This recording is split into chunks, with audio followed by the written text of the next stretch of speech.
say, kids, what time is it?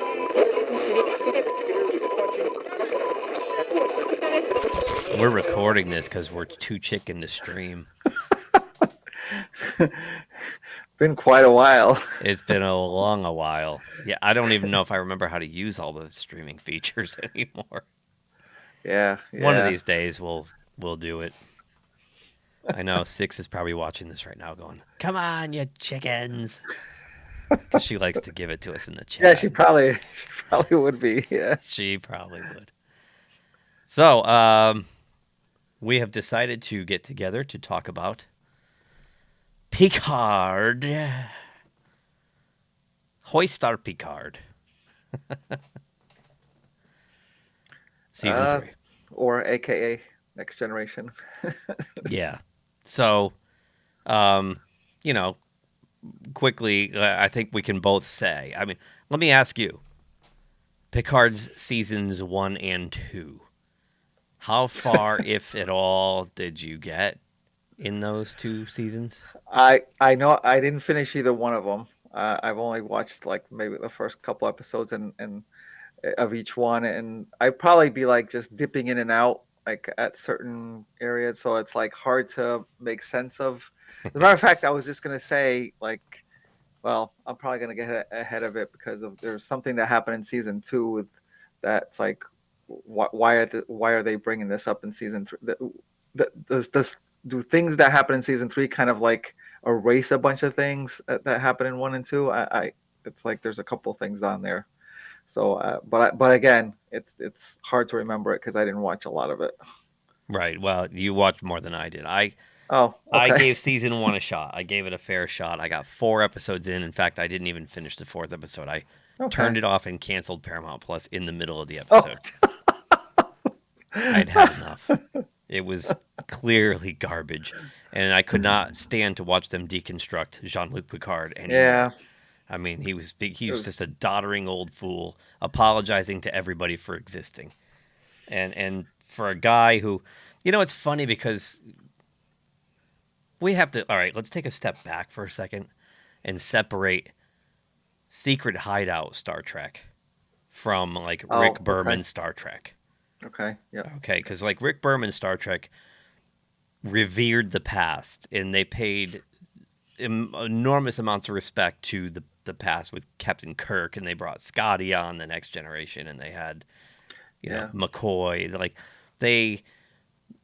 Kirk was a legend. I mean, how many times did Riker say, "Oh, that was the mission where James Kirk did X, Y, Z," right? They treated it with the reverence it deserved. This new Star Trek garbage was, which is generic sci-fi action show with Star Trek label on it.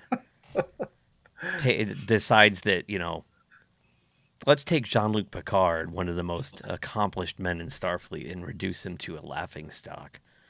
Where people are like just putting him down, and it was just awful. So it was terrible. Yeah, I was just trying, even from the visuals point of view, maybe it wasn't such a great idea because just trying to get used to him, kind of like not moving, very limber at all because he's, it's 25 years later. But to add the personality that they did on top of that, so horrible. It was horrible.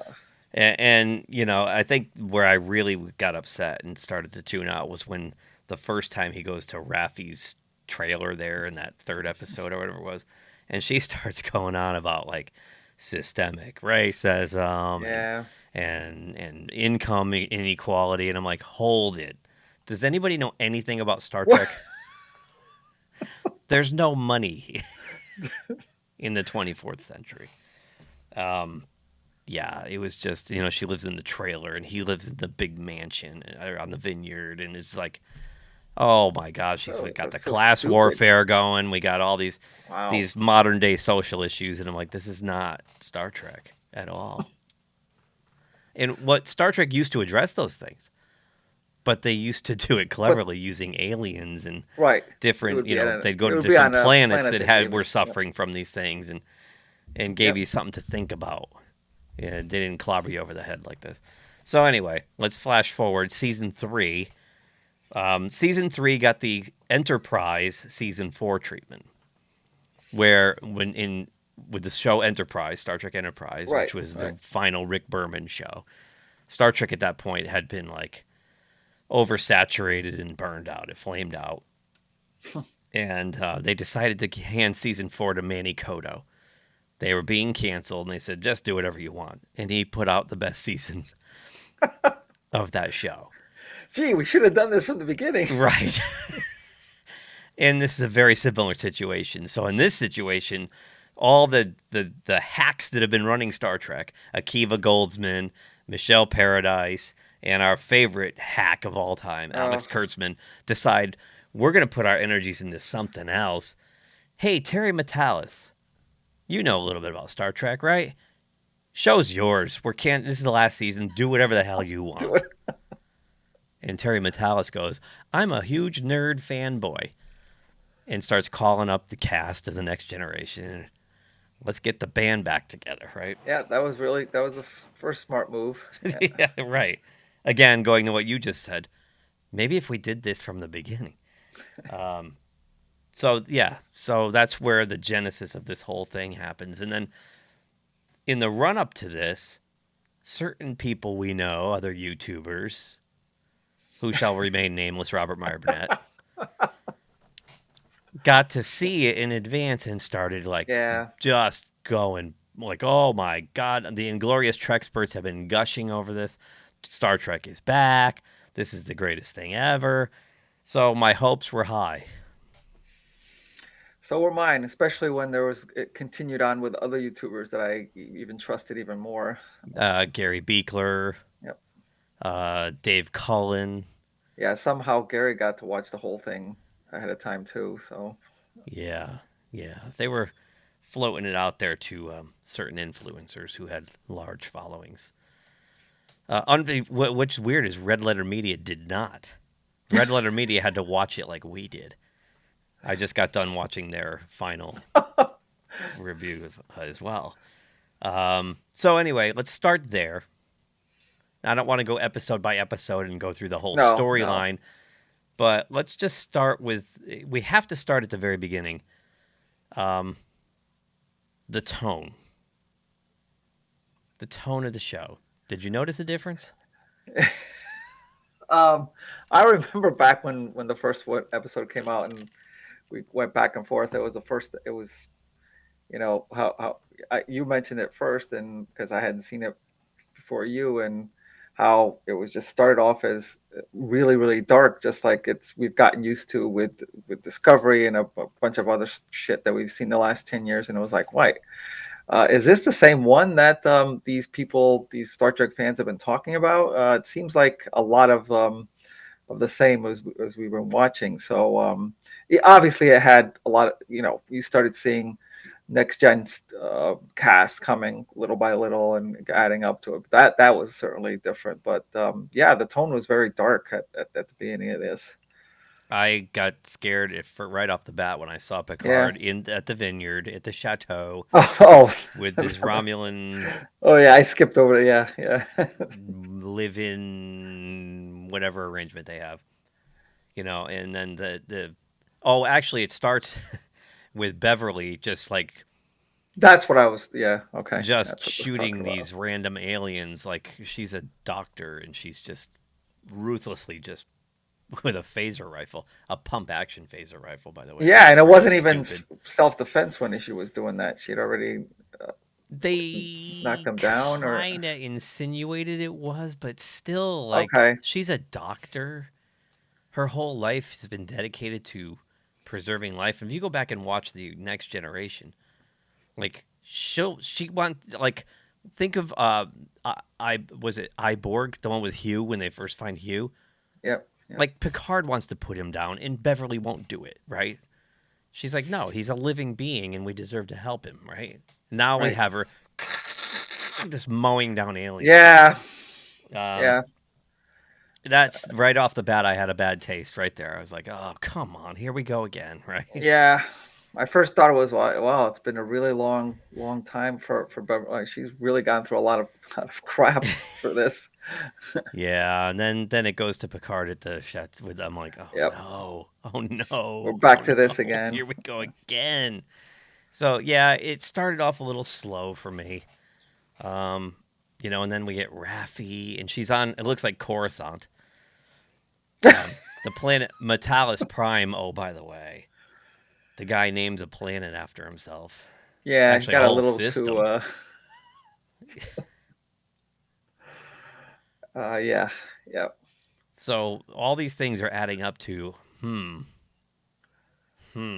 for Are we me. starting to see the same thing again? Yep. Right.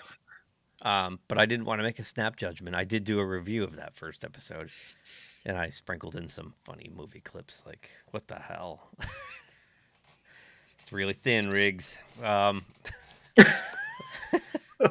So as it goes on, we, like you said, we start to get introduced to the characters one at a time. And the first one we get reintroduced to is, I think, my favorite character from the Next Generation, who also was really fleshed out in Deep Space Nine, Worf. Yep. Played Yep. by the great Michael Dorn. I love Michael Dorn. Michael Dorn could read me the phone book. And right? Oh yeah, He's got an yeah. The awesome way he setup. delivers, yep. And he still has his timber. He's, what is he, like 68, 69 years old? He's still got his timber. He's the one character, and I know you throw in the Klingon makeup, I get it, but he's the one character where I was like, yeah, it didn't even say, yeah, that's what the aging thing didn't hit me with him. Right. Not just because of the Klingon makeup, but his delivery and everything. It's like it was almost like, oh, that's him from Deep Space Nine, yesterday or something like that. And it's like, the ages the years kind of melted away from with him. I will say, actually, Riker came in before him, but Yeah, he did. I Yep, will he did. say that they all, jumping ahead, they all slid right back into character without, like, it. It's true. It was seamless. They were all the same people. They had not changed it. It's like putting on an old pair of jeans, right? Yeah. Let's back up. Riker's in there first. Picard goes to Riker for help. That was another scene that bugged me in that first episode. They go to Guinan's bar without Guinan. Every time they go to Guinan's bar, Guinan's not there. Now, how hard could it have been to get Whoopi Goldberg for like half a day? Yeah, she would have. I'm sure she would have done it. I don't know why they have something against her or something. I don't know. She's too busy getting in trouble on The View with her Yeah, moronic maybe takes that's on it. things. I don't. Yeah, it wouldn't have taken that much. Yeah, they could actually give her something intelligent to say for a change, right? Yeah. And they're at that bar, and they're like, they show the Enterprise D. Those I pointed out in my video. It's the Eagle Moss ship on a little stand, like, and they're like selling them, and nobody wants them or something. Nobody wants the fat one. I'm like, what is that? I know what. First of all, that ship's not fat. It was like lean, like a manta ray. It was like, no, the fat ship is the Excelsior. It's got that big, huge bottom on it. Like, whatever. I think, I don't know. So anyway, Riker just, Picard tells him Beverly's in trouble, and Riker's like, yeah, I know. We can go to my old ship, the Titan, and we'll just take that. Yeah, let's do that. Yeah. And the whole coincidence, you even brought this up, I believe, in your review about, Beverly's coded message, how somehow Picard's going over all his relics from Enterprise, and some old communicator goes off right at that moment. Speaking of thin, I mean, geez, that's a little coincidental, yeah. but okay. She must they have had known. to somehow made it work. She's like, oh, you know what? I'm in trouble here, but I think Jean-Luc's packing up his stuff to leave. So if I message him right now, he'll get it. Yeah. So yeah. But Frakes is great. I mean, come on, Frakes. Frakes is another I think really likable person. He sounds like a really good guy. He actually did an Inglorious Treksperts episode after the premiere. Oh, okay. And he was really funny. He dropped a lot of F-bombs. And the one thing he did say is that while they were given a lot of freedom, they were also, how did he put it? I'm paraphrasing. I'm not quoting him exactly, but he said something to the effect of they were highly encouraged to keep the aesthetic from the other secret hideout Star Trek shows. Really? Wow. Okay. Which is why it's so damn dark. That's okay. I mean, It seemed, yeah. I hate Okay. it. I mean, I love the design of the Titan. I think that, I'm pretty sure like Doug Drexler. I know Mike Okuda worked on this. I think Doug Drexler worked on this. Like, you had some guys who worked on the Berman shows come in and work on this show, and that Titan design was really nice. It was classic It was Starfleet. really, yeah. Yep. But the interior was awful. Like, do they It not was a have little. lights in the 25th century anymore? I mean, what the hell's going on? My biggest complaint with this whole series overall, and I won't mention it again, is that it's just too dark and dystopian. You know, and I think one of the which best yeah, parts of Next Gen is how inspiring and hopeful the tone of the show was, and this thing is like dreary. it is. It is, and it seems like the characters, especially the characters outside of next gen characters, really just are just like they're just so down and so like just even their jokes are like just really cutting cutting people down. I don't know. I guess they're just maybe they were encouraged to act like that, to follow the typical new Star Trek. Yeah, Yeah. it's Starfleet is always supposed to have the best of the best, and it just seems Yeah. like in these new shows they're just the mediocre of the mediocre at best. And they're all bitter, and there's too many modern sensibilities in the way they act and talk. You know what I mean? Yeah. Yeah. They don't talk right, and we'll get into that too. So anyway, we meet Captain Shaw at this point, and 7 of 9 is on this ship because they had to carry over a couple of characters from the previous seasons. One being 7, and the other one is that Raffi. Oh, See, that's the thing that I don't remember, and you probably don't know because we didn't see that at from season 2. I know 7 was there, but like, how did that end up? Like, was at the end of season 2, did she just like get commissioned to do something in Starfleet, and that's it? Like, I don't know. that's how she wound up here. I mean, I I don't just know. know that her and Raffi were lovers or something. Right, but I mean, outside just her being the first officer of this ship, like, is that something that happened at the end? I don't, or like, or just something. This is totally kind of like new, I guess. You Okay. got me. Okay. Yeah. That's for the people in the comments. If you actually watched Yeah. Picard, tell us what happened. Watched it. Because I'm not going to go back and watch it. Yeah. No, I'm not. Yeah. So they get into trouble on the outer rim, if you will. They leave our galaxy. Is it? It's not our galaxy. What did they say? I forgot what they called it. Like Federation space or whatever. Yeah. Federation space. Like basically. as soon as they cross out of it, oh, trouble. And of course, it's And the they, typical bad robot, like big, scary, spiky ship, right? It looks like everything from the JJ movies. yeah, that mining ship. It Yeah. reminded me of that mining ship from the first. And that's another thing. It's like, geez, they got to the edge of Federation space pretty quick. I mean, you would think that by now, Federation space was like very vast. It's like, but they got pretty to the edge pretty quick. Thank you for bringing that up, by the way, because one of the other problems I had with this show is the absurd science. Yeah. Like Star Trek in the past, they would like commission people like even Isaac Asimov, right, to consult. People from NASA to consult. And one of my favorite things, I was telling my daughter this, what I love about Star Trek, and you go back to even like Star Trek 2, which is basically an action adventure. But even in that, Yeah. how long till we can get to the Genesis or till a regular one? And it's like, 16 hours at present speed. Like it took time to get places, which gave them time to debate what to do, to plan. Right. And this, it's like Star Wars, I hate how they just like explode in and out of warp. And they're just there. And that's it. It's like Star Wars. These ships start appearing. It's like, that drives me nuts. And you're right. They just get from one place to the other like It's not Star Trek. Nope, nope.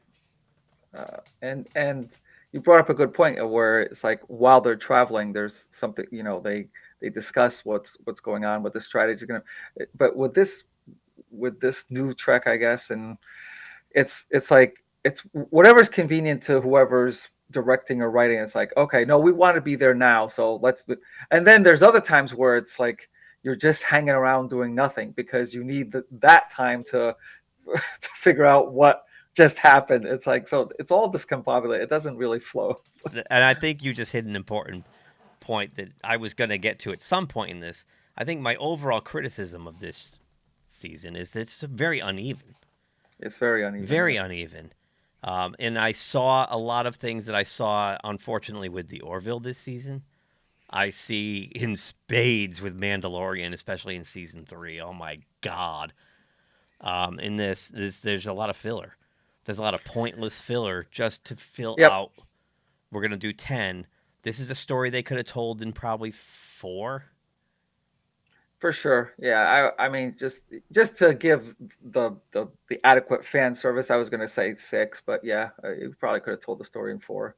I mean, if this was going to be one of the next generation, this would have felt like a next generation movie because it had the feels and the character moments we love, but it also had the stupidity and those movies. It could have been like a 2.5-hour movie if it was made, concurrent to when all the other ones came out. If this was like the 5th next gen movie, they could have told this story in 2.5 hours. A lot of this was just bringing everybody back, so you had these emotional moments, and everybody gets this, yay, it's happy. But, and as we move a little bit forward, I'm gonna get to one of my biggest nitpicks, but, yeah. So I guess they get into trouble with this Vatic person, and meanwhile, like Raffi is undercover for Starfleet intelligence. Yep. And she's trying to track down a lead on. She had some lead on a Ferengi gangster that was. Well, I forgot what was he selling? I don't remember what he was. Oh, that's a good question. Selling weapons or something, right? Or moving a weapon, or. Yeah. So was she from the beginning? Was she trying to track down the theft at the Daystrom Institute? That's what it was. That That's what it was. Yeah, there was like they were going to try to steal some weapon or something from the Daystrom. It wasn't the Institute? It was the Daystrom. Oh, like a museum vault or something. Yeah. And so she finally gets to this Ferengi. It was nice to see it, and it looked like a Ferengi, right? Yeah. And then Worf comes in. This really bugged the hell out of me. And again, like you said, it's for plot convenience, right? Because what bothered me a lot about this show was they went for cool factor over logic. So Worf comes in and slaughters everyone in this bar, including the Ferengi, chops his head off. And at the time, the Ferengi was like, Raffi put a knife through his hand. He was like pinned to the table. So he's kind of defenseless, and Worf just chops his head off, which is not honorable. And he also just cut the head off his lead witness. Yeah. Like the guy that they could have interrogated.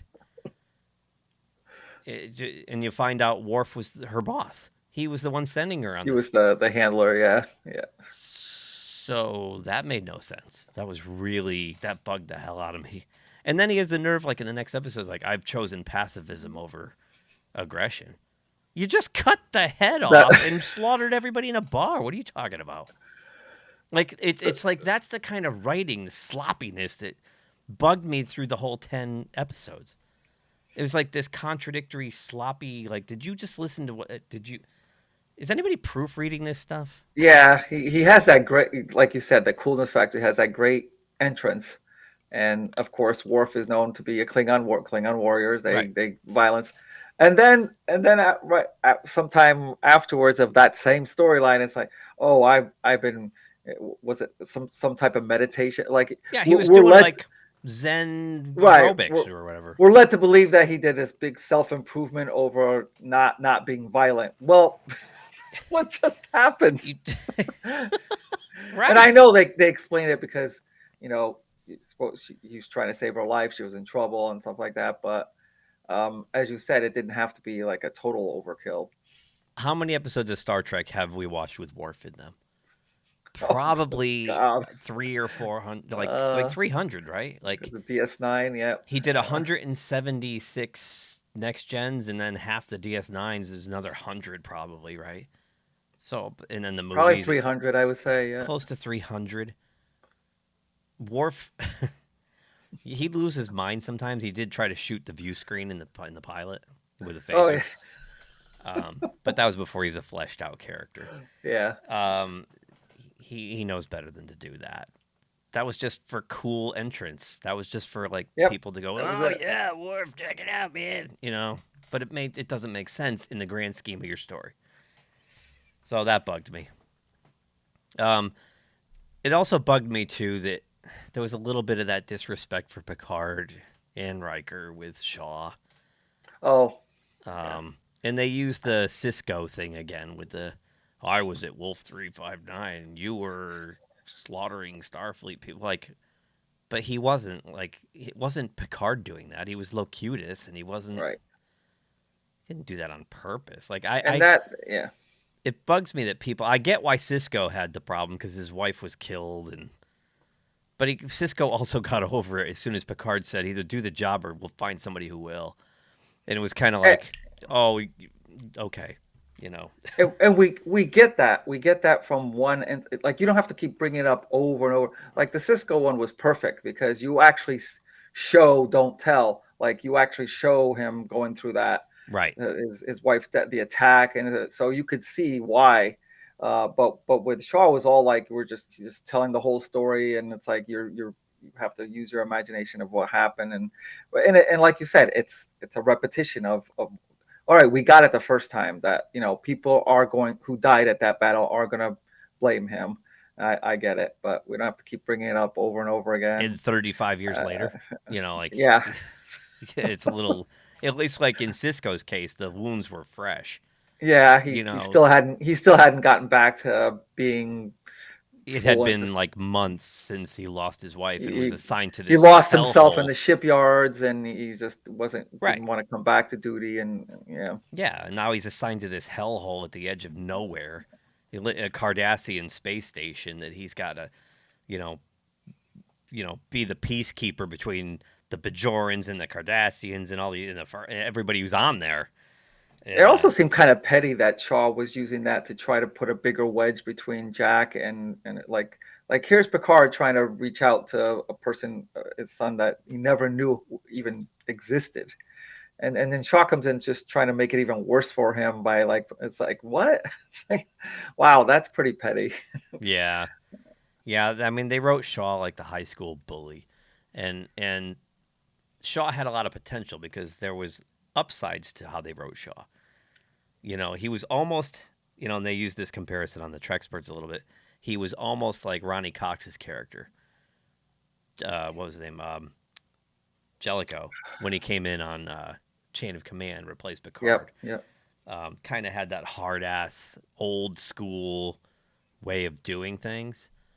Um, it's just Shaw seemed a little petty and just had it's the way they write some of these characters that don't have respect for the people who came before them, which is a problem with the entire millennial and Gen Z generations, in Yeah. my opinion.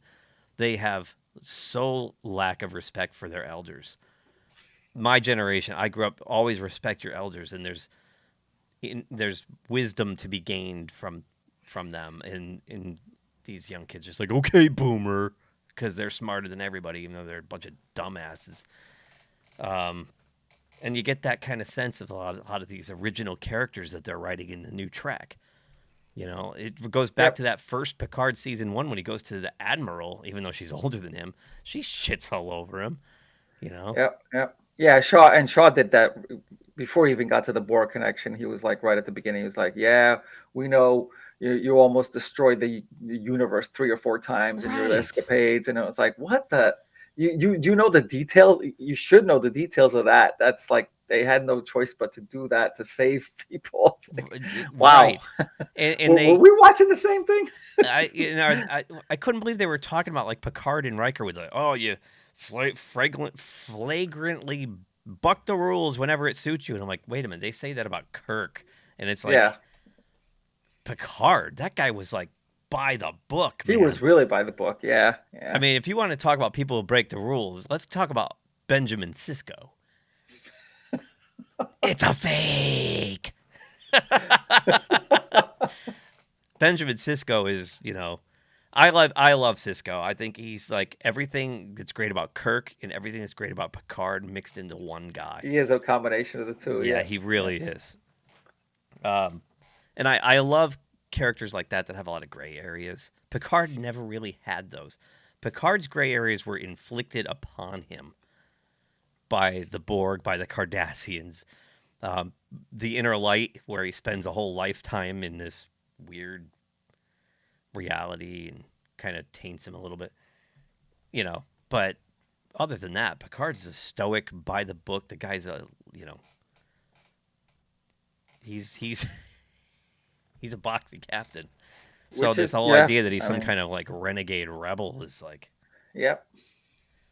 Which they turned him into. Yeah. Like they made him a space pirate in the first 2 seasons, and unfortunately, I go back even further, which is why I didn't like. I can't remember off the top of my head what the name of this movie was, but the one where again he encounters the Borg again in that movie, and he just First Contact kind of goes nuts. It's like no, I draw the line here and no further. What are you talking about? That's not how you act. And he already had resolved this whole Borg conflict by then, and it started all over again. Like whoever wrote that, it was like. It was Ronald D. Moore and Brennan Braga. Okay. Did he even watch their episodes before that? It's like okay. The problem with the next gen movies is they're trying to appeal to a general audience, so they have to turn them into generic action films. Yep. And they have just enough Star Trek for the Star Trek fans, but they're trying to get a bigger audience out of it. So Picard has to become a swashbuckling. I mean, the scene where he guns down he gets the machine gun in the holodeck, shuts off the protocols, and guns down his own guys without giving a shit. Yeah. Because they're Borgified. Yep. And that order he gives on the bridge, too. I just watched it on 4K. Okay. The order he gives on the bridge, they'll encounter Enterprise crewmen have already been assimilated. Don't hesitate to just shoot them. You'll be doing them a favor. Like, dude, they pulled you back. Yep. Like 7 of 9 was saved. Years and years. Hugh was kind of saved, right? I mean, they let him go back to the collective, but I mean, yeah. Like there was not even a second thought. It was like, wait, might be a way to save them, but no. Right. That's not the way he acts. But anyways, that's going way further back. But yeah, but it's part and parcel of that kind of sloppy. That's why I felt like watching this whole season. It felt like I was like, okay, I'm going to watch this like I'm watching one of the dumb Next Generation movies because all 4 of them are dumb as fuck. They're dumb. They're not good Star Trek. They're dumb. All 4 of them are dumb. Even First Contact, which is super popular, is dumb. No, I didn't like any of them. No. So, moving forward, so then they find out that the Ferengi was like, he answered to a Vulcan mobster. That was weird. That was weird. That was really weird. Yeah. to have a Vulcan be a mobster. Okay, that's fine. I had shades of Cybok going through my head. Try to figure out the logic of that. Okay. Yeah, it was. Yeah, that's true. That's true. There was Cybok from 5, Star Trek 5. So yeah. I mean, I get what Terry Matalas was trying to do, but I don't think it was. I'm trying to figure out, like, it's hard to put into words or define, but there was just something lacking constantly. Like he was trying to pay homage to every single iteration of Star Trek from the original series all the way through. And the show Enterprise messed around with emotional Vulcans a lot because they were Yep. they were a more primitive. They hadn't evolved to their pure logic form yet. Yep. There were the head Vulcans. Their council was pretty unemotional, but a lot of the population Yep. was still struggling with that, including T'Pol. To Um, Paul. Yep. Enterprise, I was, you go back and look at that now, it's a lot better than people remember. Yeah, as you have more and more crap to compare it to. Yeah. Yeah, it's more What's steeped up? in the lore and it feels more like Star Trek. I remember when it Yeah. came out, I was like, oh, I don't know, it's a little kind of canon breaking, and That was my issue with it. If they hadn't done that right away, it's like right off the bat, they're just like all these things. Like clearly, that's not what. Like you can't be face to face with Ferengi when you never knew them until Picard came along. Well, right. it's like all those things where people never did the research or didn't care about it. Just threw me off. But yeah, as it went on, I liked it better. Yeah, I bought the series on Blu-ray for Christmas, gift to myself, and I watched all 4 seasons pretty quickly. I liked it. I think it was a lot of fun. I like the characters. Um, Yeah. I think it's better than Voyager. Oh, Voyager, okay. I Voyager. haven't really made that leap yet. Voyager kind of is the same thing over and over again, and there's no stakes to it. I felt like there were stakes in Enterprise. In fact, one of the main characters buys the farm. So, you know. But we're not talking about Enterprise. We're talking about Yeah. Or Picard. Voyager. Yeah, or Voyager. So, as this Yeah, goes I mean, on, getting back to what you're saying, in general, this is a very general statement about this, which is the parts that I like. Yes, they did try very hard for fan service, and they brought in a lot of things that reminded you of all the series and the movies, the original crew movies. But a lot of that time, but some of the logic and some of the stuff that's supposed to make sense kind of suffered because they were trying so hard to throw those things in. yeah, So it's the whole Worf's entrance syndrome. It's like they chose cool over yeah, serving the story, right. and there's so many head scratching moments throughout this, like every episode. And there was a few in the middle where I'm like, oh, now it's really getting good. I actually thought the last couple fell off a little bit.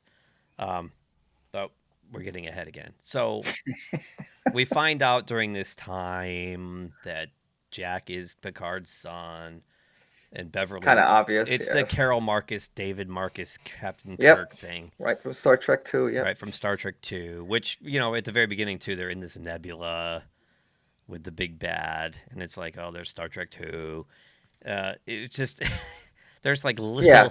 trying to like stay out of sight of just like they did, just staying out of Khan's sight. Yeah, yeah. Yeah, so this we find out also that this Vatic, this bad guy, who first of all, here's another mistake I think they made. They had a villain. They had two villains, but we'll get to that in a minute. This villain Vatic is a scenery chewing bad guy, mustache twirling. If it was a man, would have a mustache, Yeah, which Star Trek, and that's the con. That's the con effect. Ever since Wrath of Khan, you get these studio people go, "We need a bad guy. Who's the bad guy?" And I like to say what like Robert Meyer Burnett likes to say all the time on the Inglorious Treksperts podcast is that Star Trek doesn't have villains; it has antagonists. What makes the bad guys on Star Trek interesting is that you understand their motivation. In fact, in some ways, you're like, well, they're not really wrong either. It's just almost what they need sympathetic. to Yeah, do, right? You're sympathetic. They're just not being a bad guy to be a bad guy. They're not being evil to right. be evil. This character Vatic was boring, Way overboard on the over the being. top, just like mercilessly trying to kill them. We don't know why. It just her scenes bored the pants off me, man. I couldn't take it anymore. And then so one of the weapons she steals is this Warner Brothers cartoon thing. Like where Bugs Bunny would throw this hole at the wall and he'd go through it and come out somewhere else. Yep. This is what she did. That was the dumbest thing I was laughing. I'm like, really? We have Looney Tunes. We have the fire the Looney Tunes weapon. Looney Tune weapon away. And, and Yeah, Picard it's you Picard have to. like gives the advice to Riker like fire everything we've got.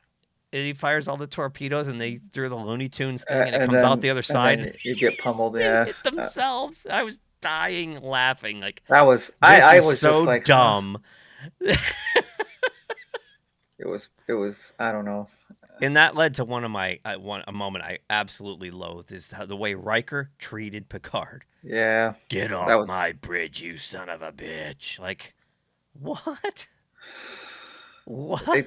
They spent all this time with a camaraderie, together at the bar, and then like trying to convince and coming up with a heist and all that and all this, and then just that scene was like way too And then much. in the very next episode, the very first scene, they're back to like, oh, Yeah, Jean-Luc, I'm so concerned about you. It's like you just called him a bastard and threw him it off could the have been. It could have just been better a little bit differently without with the still. We get the point. It's like Again, it's just it was the unevenness. very It's uneven. just it was constant, like, yeah, And obviously, I'm going to jump a little bit ahead where you said this bad guy, or woman, whatever. Um, you find out that her one, the whole classic. You had the one job that was it was to get Jack. So all that time you're barraging this. There's no chance you're going to completely destroy everybody, including the person you have to have. What? Because right. later on she starts, way ahead. She starts, killing people just to get him. That's what I mean. You know, Like she's just on like full blown. Let's massacre everything. yeah, and And then she's okay. got this weird hand, right? Her left hand, Oh, where it yeah. cuts off and it turns into a head. It looks like what was his name? Snoke from the Star Wars. Looks just like Snoke, and it's like you will kill them all, and we will destroy the galaxy, and like what am I watching, man? This is not Star I Trek. Like, what am I watching? I don't know. So we find out that the changelings. This is where he gets his Deep Space Nine in there. The changelings from the Dominion War are back. And after Jack, apparently. And once we find out about the changelings, is all of a sudden Jack goes from being normal guy to To possessed demon boy. And he starts having yeah, these weird hallucinations about murdering people. yeah, and then he starts having what I don't know if it's telepathic, taking over people. Premonitions or whatever, yeah.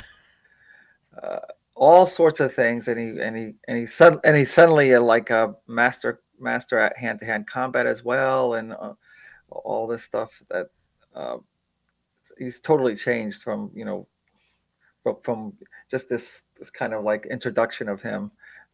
He's like a completely different person.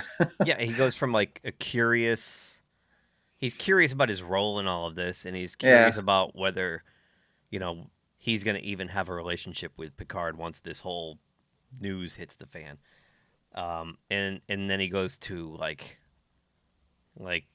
Damien, the Omen. His eyes glow red, and he sees a red door with like creepy tentacles growing out of it. I'm like, oh come on, what's going on here? And that's the J.J. Abrams mystery box component of the show. Got to have the mystery box. What's behind the red door? jeez. Take the car. What's behind door number 2? So this cat and mouse thing went on for a couple episodes, and then like Riker gets captured at some point, and he ends up on Vadic's ship, right? Yes, right. Okay. In I remember. and that's when all of a sudden she had already kidnapped Troy. Deanna, and Deanna's already in there, which led to another dumbass scene. Like, if you haven't watched Bird of Prey 5's reviews of these, They're very long, but they are Hmm. so detailed. And Bird of Prey Oh, 5 forgets more about Star Trek than you and I know combined. wow. Okay. Like he figures out. I'm like, wow, I would have never thought of that. Like scene by scene, like this should have been. I'm like, wow, they're great. And I was dying laughing because I didn't quite catch it at the time until he brought it up, but then I was like, holy shit.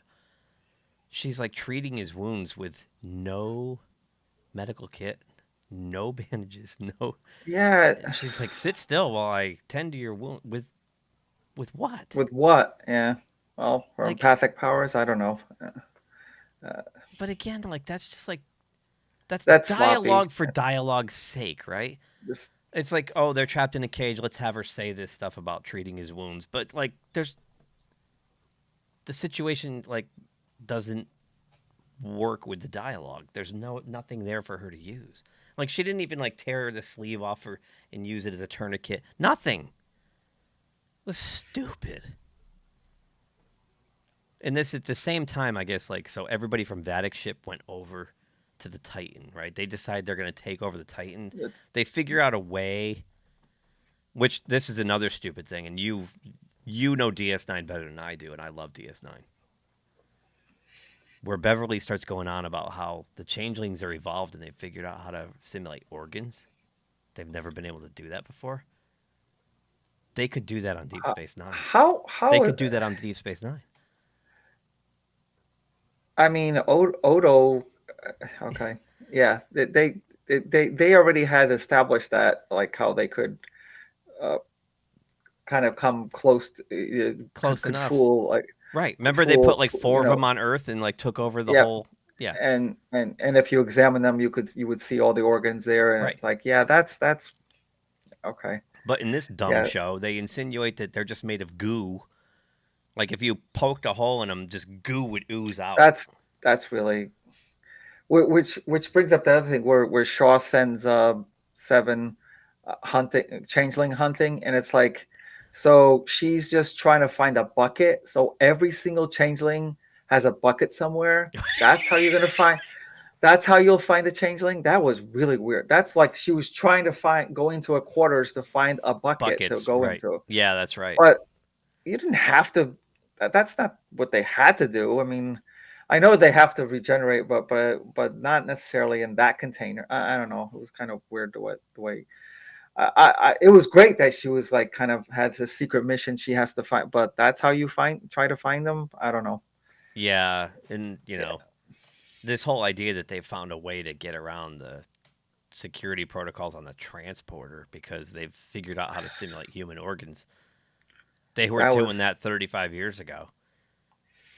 They were that two-parter where they think Earth is infested with them, and you find out right. like they used like three or four of them, and they were able to like take over everything. And it's Yeah, basically take over. Yep. right. Yep. It's. I get the feeling that Deep Space Nine was a show he didn't watch too much of.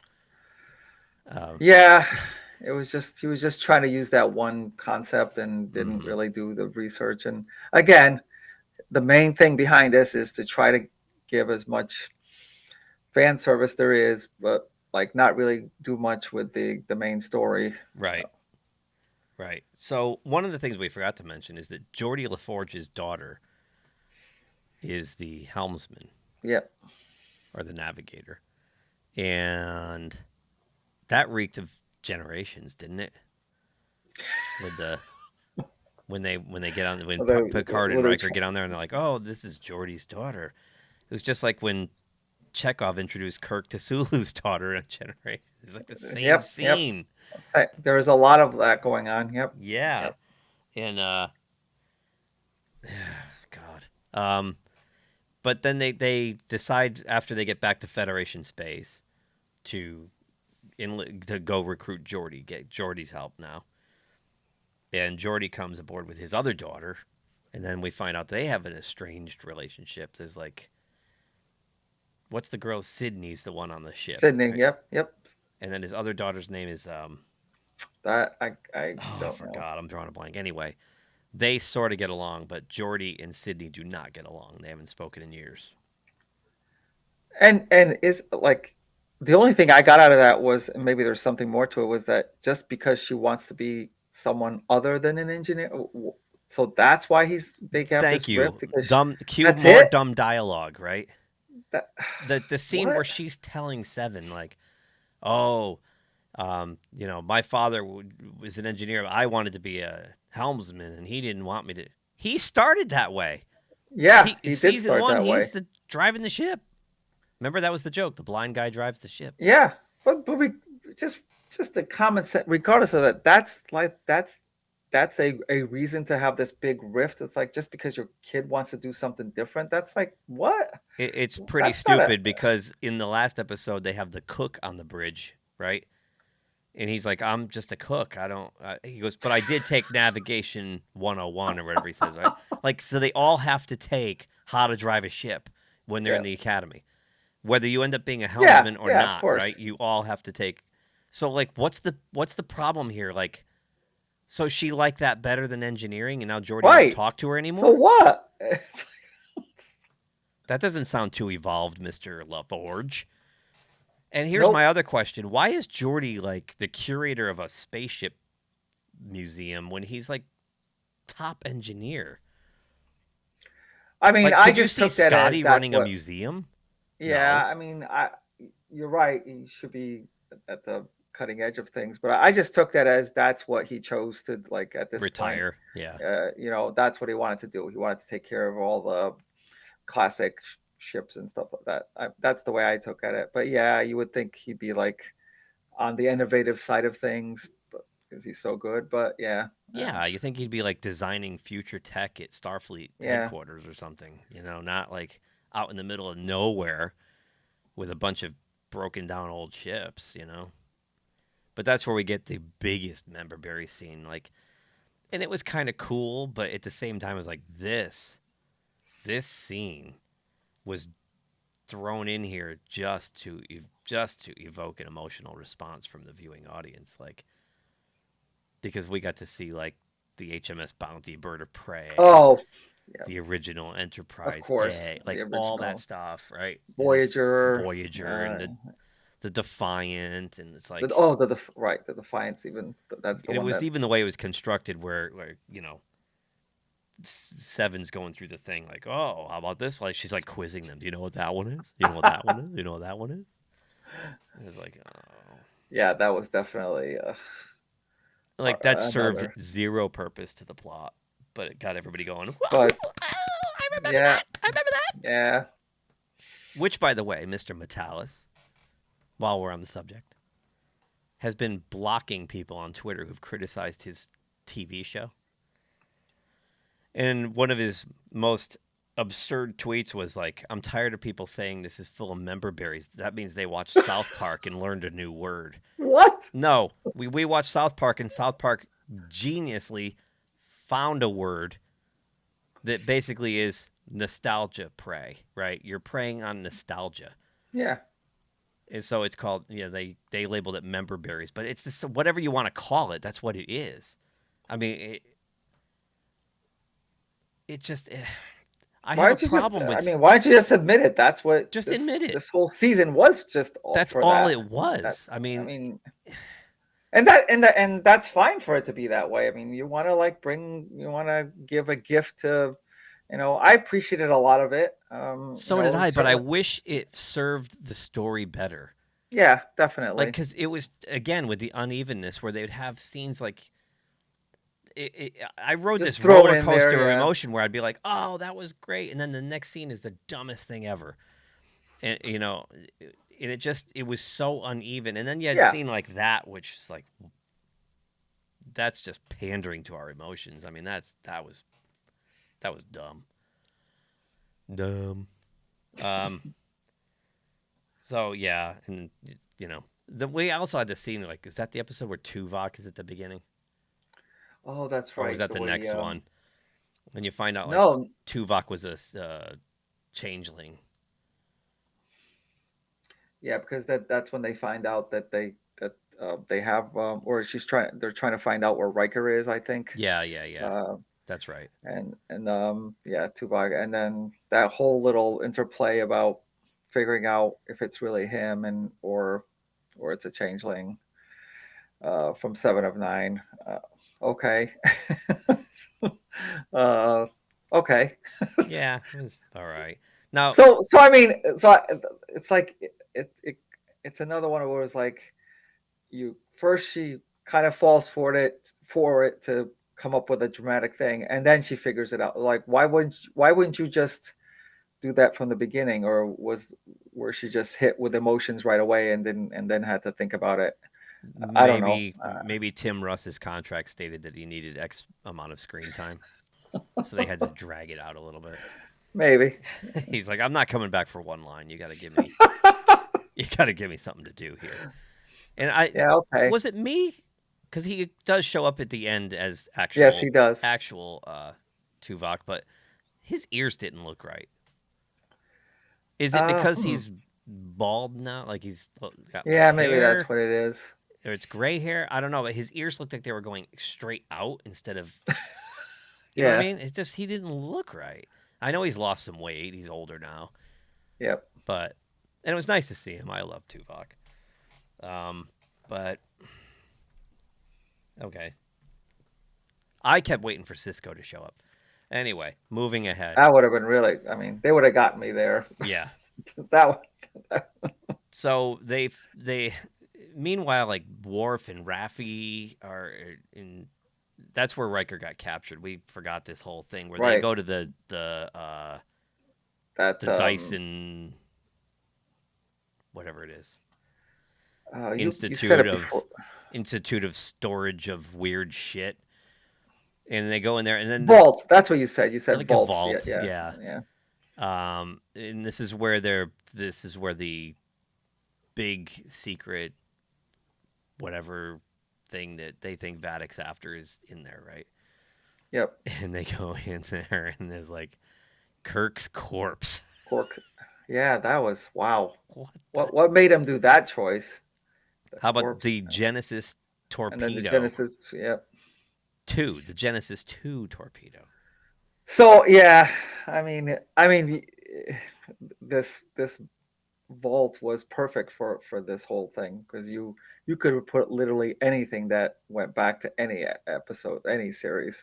And then there's like some kind of killer tribble or something in there, and and of course Moriarty. And then Moriarty comes out like, what? And again, it's like, I know that was a popular episode, but Moriarty? And then they find... As a caretaker? Yeah, and then Riker figures out the thing with the song. Oh, yep. He hears those tones, Which is goes back to Encounter at Farpoint. Not Close Encounters, but yeah. Pop Goes the Weasel, right? Yeah, goes back to the Encounter at Farpoint, yeah. Yep. And then he figures out, holy crap, it's our dear departed 3 times dead Data. It's him, and he's old. Like, now I didn't watch the other 2 seasons, but I know Data was sort of looked like classic Data. Yeah. I mean, Brent Spiner's put on weight and he's aged, but they still try to make him look as classic Data.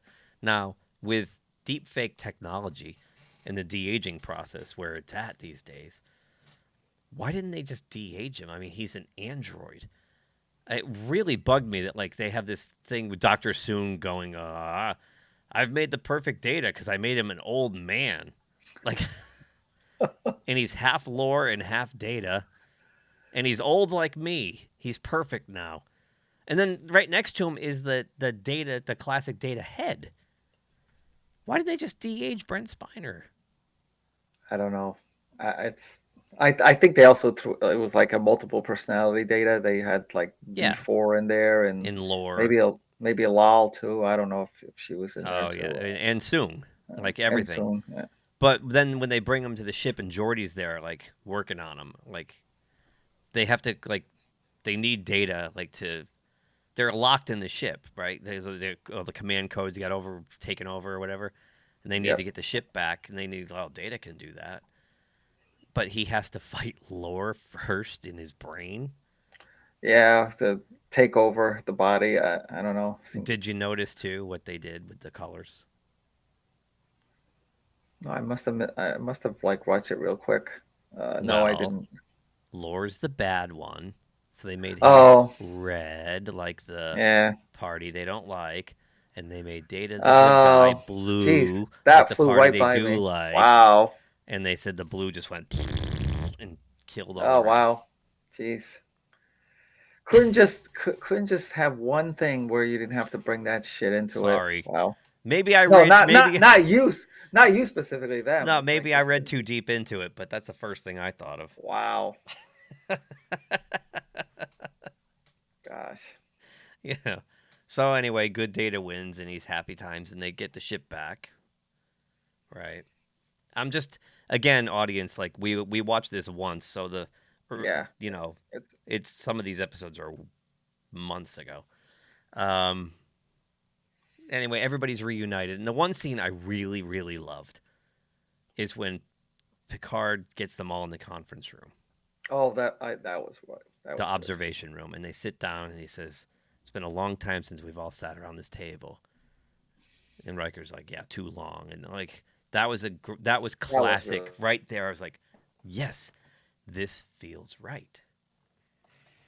And there were parts that felt right, and there were parts that felt so oh they're wrong. definitely yeah. Um, so Jack is still having his problems, and then um, Counselor Troy sits him Wait, down. yeah. I was gonna say gives Troy something to do. Yep. Yeah, and decides that she's going to open the red door.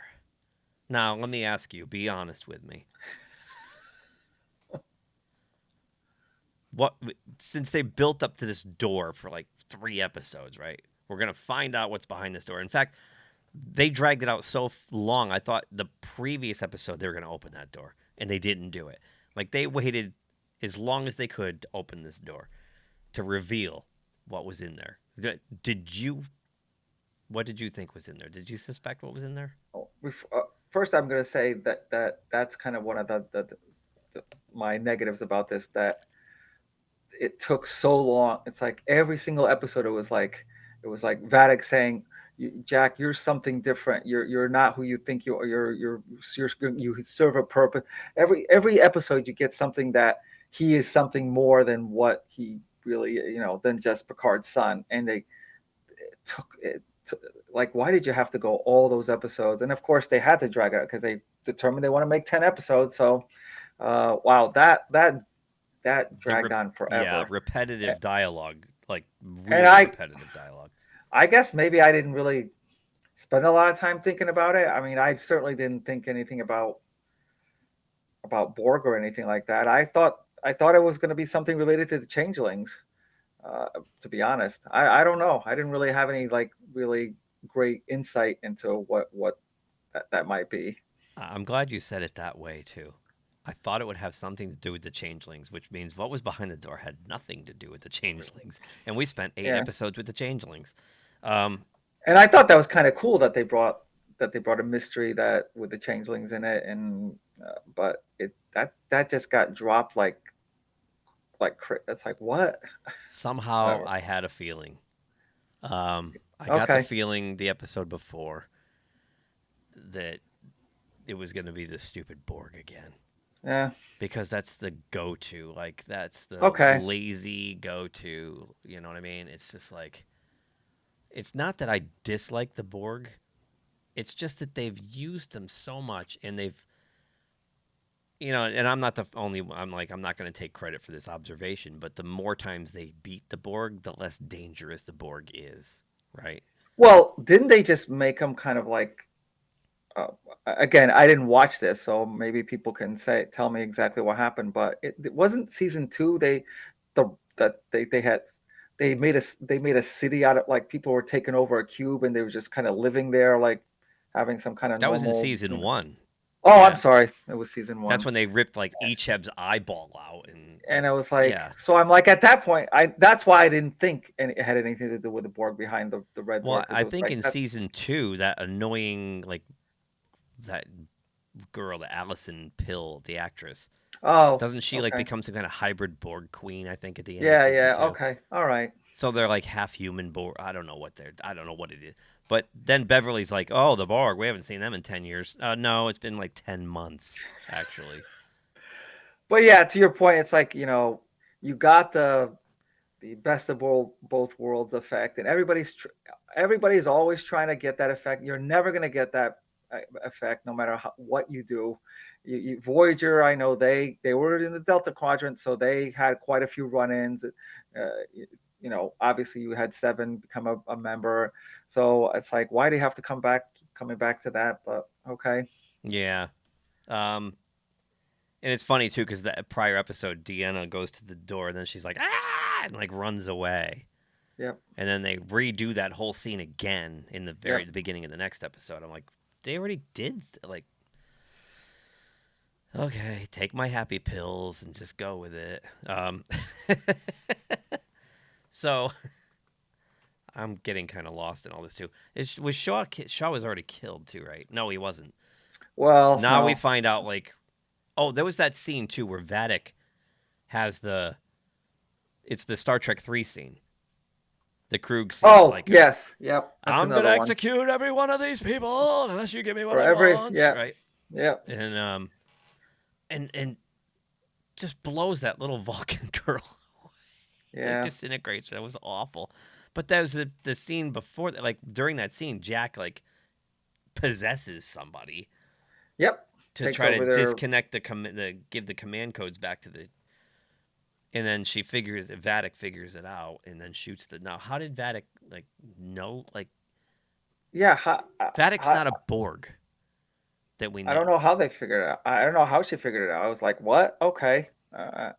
So when they get the ship back, Made no sense. they launch her out the airlock. Why is there an airlock on the bridge? Oh, by the way. Like, what if that ever malfunctioned? The whole command crew gone out the door. That is weird. So, anyway, I know they built her up all that time, and then it's okay, and then bye. and again, the swearing on Oh, fucking solids is her last line as she flies. Like, why do these characters talk like college kids? yeah. Like it's just. Because there's writers like that, I guess. I don't know. Yeah, they're terrible. They're not. He wrote a lot of the shows too. You With gotta project yourself forward. You're not writing for today. Meaning like people who talk like today. It's like, geez. Gene Roddenberry. Shatner said it best. Gene Roddenberry would be rolling in his grave. Gene Roddenberry used Yeah. to fight people on the way the characters spoke to one another.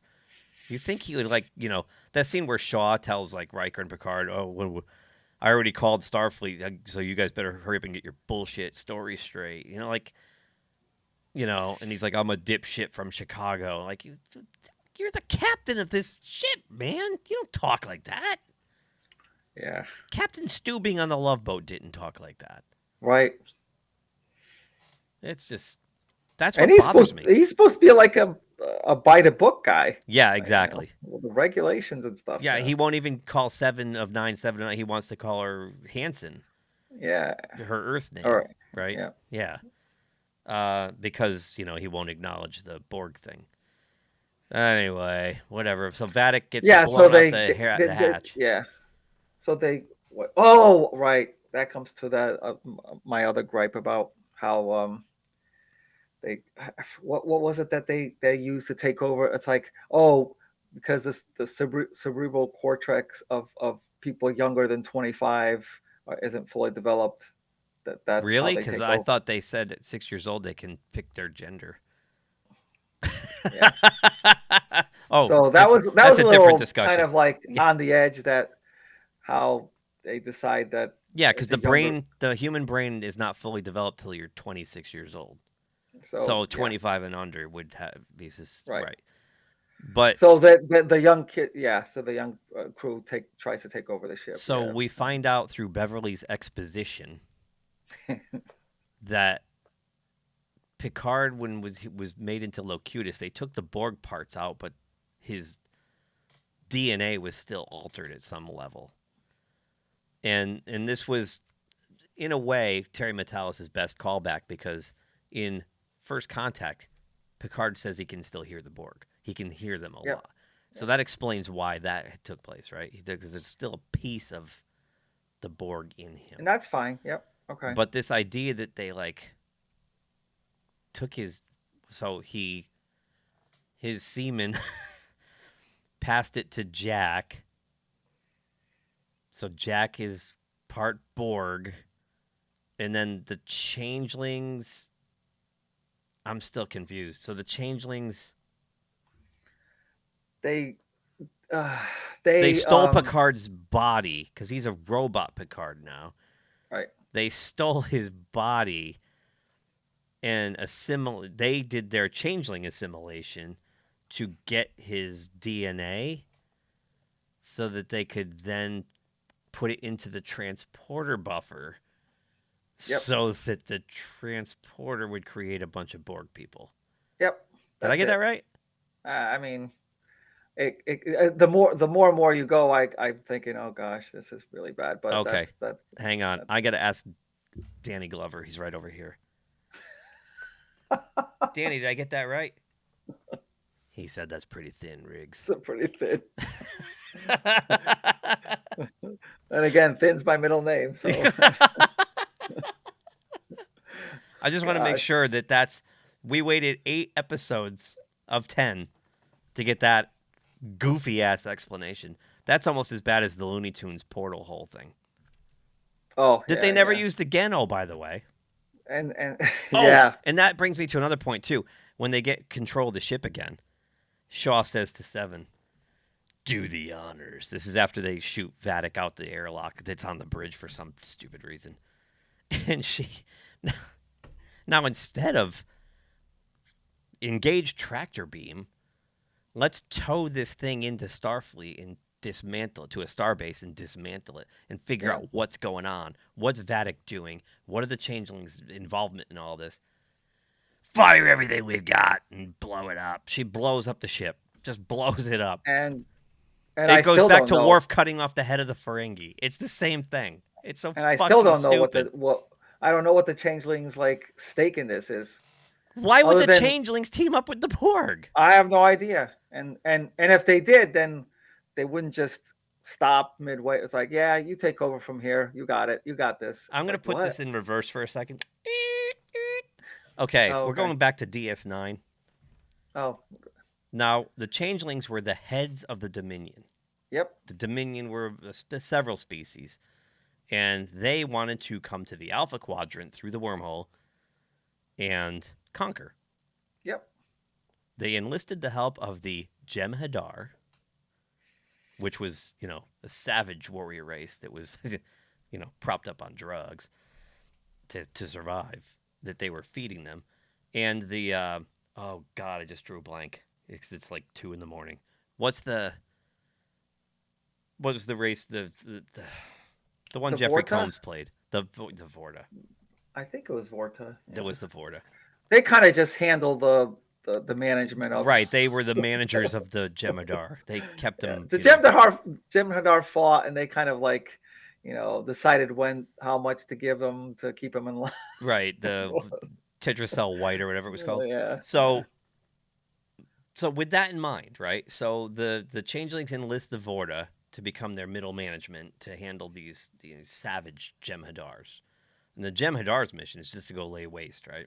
Yep. So wouldn't you think, just saying, that if the changelings came across the Borg and the Borg said, we're going to assimilate you into our collective, that the changelings would say, oh, really? We're going to wipe you out with our Jem'Hadar. And they would have a cataclysmic territory battle. I don't think they would work together at all. Because they both have the same goal. Yeah. In a way, the changelings also go and assimilate people, right? It's like the same. They have the same thing, the same purpose. So it's left up in the air. Like, what was the Like, what was the motivation for that? Like, What did was they the think there whole? was? So did the Borg approach them? Hey, got a proposition for you. Yeah, Because our we we keep we never losing to get Starfleet. So no, the Borg doesn't negotiate with anybody. we Like, how did never this get to happen? we never know. I will say this, and again, going back to Voyager, that when they meet up with them, there is another species 8472, Yes, that where they are kind of forced to work with Janeway, yes, together, and I I've get seen it. those. Yeah, But their ultimate intent is to betray them and just take them over afterwards. So right. it's not like they were going to be like okay with it. And of course, Janeway figures it out and double crosses Well, them too. maybe But they were or going to actually double cross the changelings here too. maybe, but how did that even begin? Like I couldn't fathom how it even And started. now they made it pretty clear too that these changelings are not from the Great Link. Quite, These are like they're kind of like renegade changelings who just are renegade. so mad at what happened. What Yeah, happened at the end of the Dominion War that they're going to get revenge on Starfleet or whatever. Because the whole thing is to take down Frontier Day, right? Like the yep. whole Yep. plan is to take down Frontier Day. Which, let's go to Frontier Day. Oh gosh, Oh, we forgot too, but we had a cameo from that's where I Ensign really Rowe in here lost too it. at some point. Remember? So the Intrepid comes, Uh, yep. and Ensign Rowe comes over, and it's like, oh, what happened to her Bajoran nose? It was like barely visible. Gosh, Did you notice like that? I did know like a patrol to me. No, she just looked like Michelle Forbes. Yeah. And Almost like Michelle. Yeah, I'll do it, but don't do all this crap to me or to my. right, she wouldn't even put the earring on. Like she put the earring and she gave it to Picard or whatever. Yeah. But then, like, she commits suicide. Like Yeah, that really I mean, bugged me. she senses that they're gonna come after the Titan, and Right. I just felt like her character would not go down that easily. She would just go back to the Intrepid and fight like hell. I have a problem with that whole concept of just bringing in all these like kind of popular secondary Yeah, characters just to get rid just of to them kill 5 them. minutes later. It's like I hated that. It's I like, did too. uh, and really Picard after 25, what was it, 25, 30 years, he's really that emotional over what she did like back then. Like Again, it's almost like there was no Shaw. time to resolve anything. It I was mean, almost like Shaw with the Wolf 3 wow. I and was like, his schism with Beverly. Like really, they went 20 years without talking to each other. wow. Like I mean, that's a lot of grudges that happen in the future that you would think would be more evolved to figure out. and of But all people, Jean-Luc Picard, who was the most yeah, evolved of them all, right? And he's yeah, carrying I don't grudges know. around for decades. Yeah. Anyway, that's what I mean. Like this is what bugged me about it. I don't care how many great touchy-feely, emotional, nostalgic moments you throw into these things. It was really poorly written, I think. Like for these reasons. And then so we get to Frontier Day, which right off the bat I started laughing with their goofy ass science again. Fireworks in space. I mean, I know we have ships blow up and stuff and there's no oxygen, but fireworks? That's a little back to being thin again. Yeah, and then Yeah. so out comes the Enterprise F, which was Oh going to be yeah, that's right. decommissioned, right? But there's the fine is they're gonna fly it out for Frontier Day and then decommission it, and it's commanded by Yeah, of course. You, Shelby. you get another one, another popular secondary character just to get her demise. Uh, It was around and this time I was waiting for Ronnie Cox to show up as Jellicoe. I was just waiting for it, Admiral Jellicoe. and she like like I said this before, before we got on here. It's like, wow, Commander Shelby was so much more sharper. And I guess age does get to you because she seemed kind of like, what's going on here? It's like, what? She was just like, oh my god, like this is awesome. We're flying in formation and like there's fireworks and stuff. And this is like the day that Enterprise NX-01 left space dock with Archer. And look, we have this new programming that lets all the ships become one giant ship. again, first, this is where I kind of fell off where I'm like, Oh God, I was like, what? number one, whose bright idea was to have every single ship in the fleet in one area where a potential I know they recalled antagonist everybody back except for the Titan. can Yeah. can keep you there, can just get you all in one spot. That's number one. And then this whole technology about networking, again, making it easier for people to just take over all the ships together. It made me think about the Star Trek 2 with the prefix code. Oh, they None had of the that. prefix code in there. Remember, 7 says get all the prefix codes for all these Yep. ships, and we're gonna take Yep. their. So, oh yeah, yeah. So, I'm like, what dumb idiot wanted that? But okay. and then they like were they trying to spell letters or something when they went in that Oh, that formation?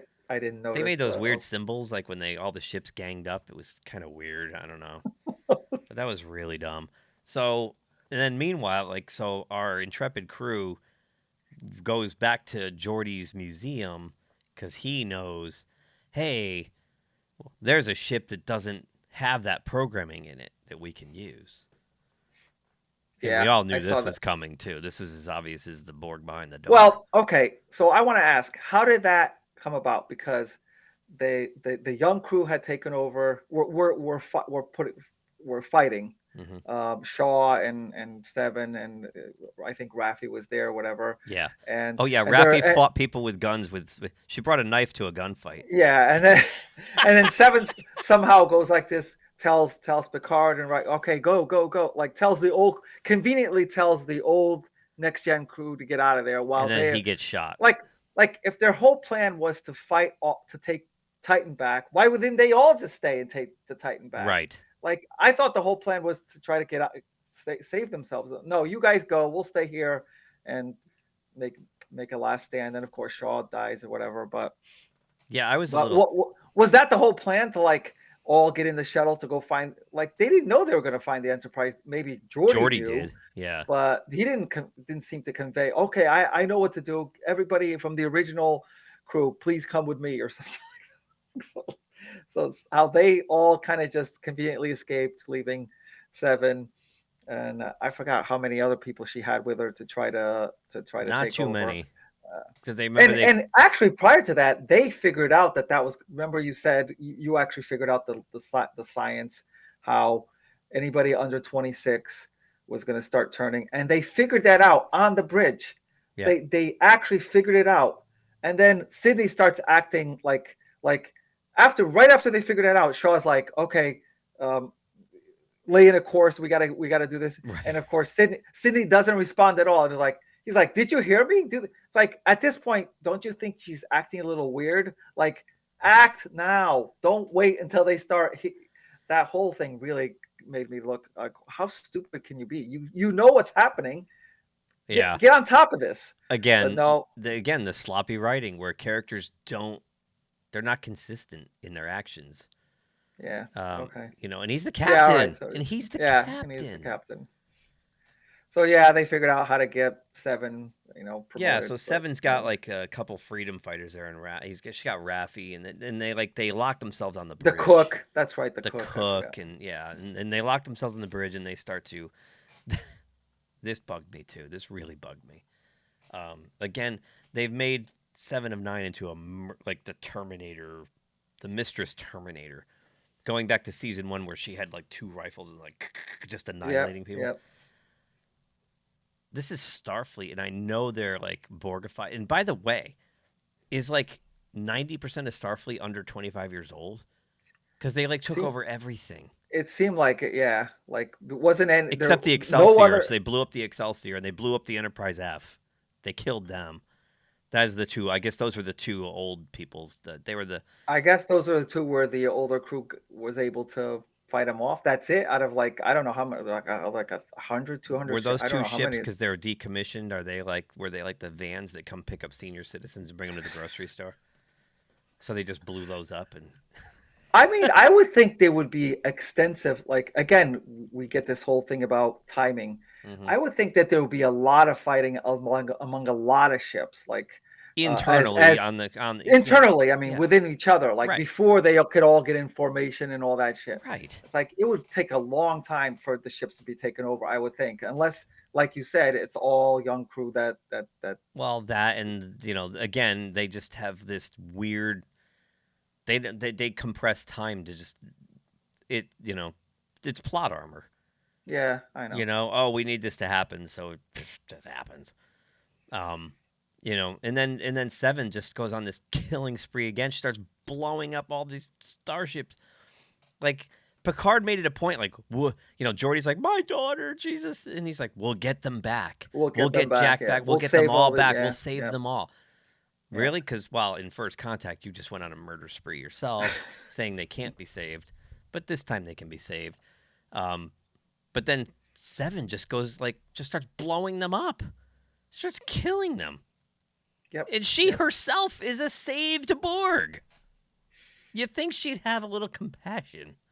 You think she'd be like, there's got to be a way. Let's just target the end, disable these ships. No. Yeah. She's just going on these strafing runs, just like, carpet bomb them all.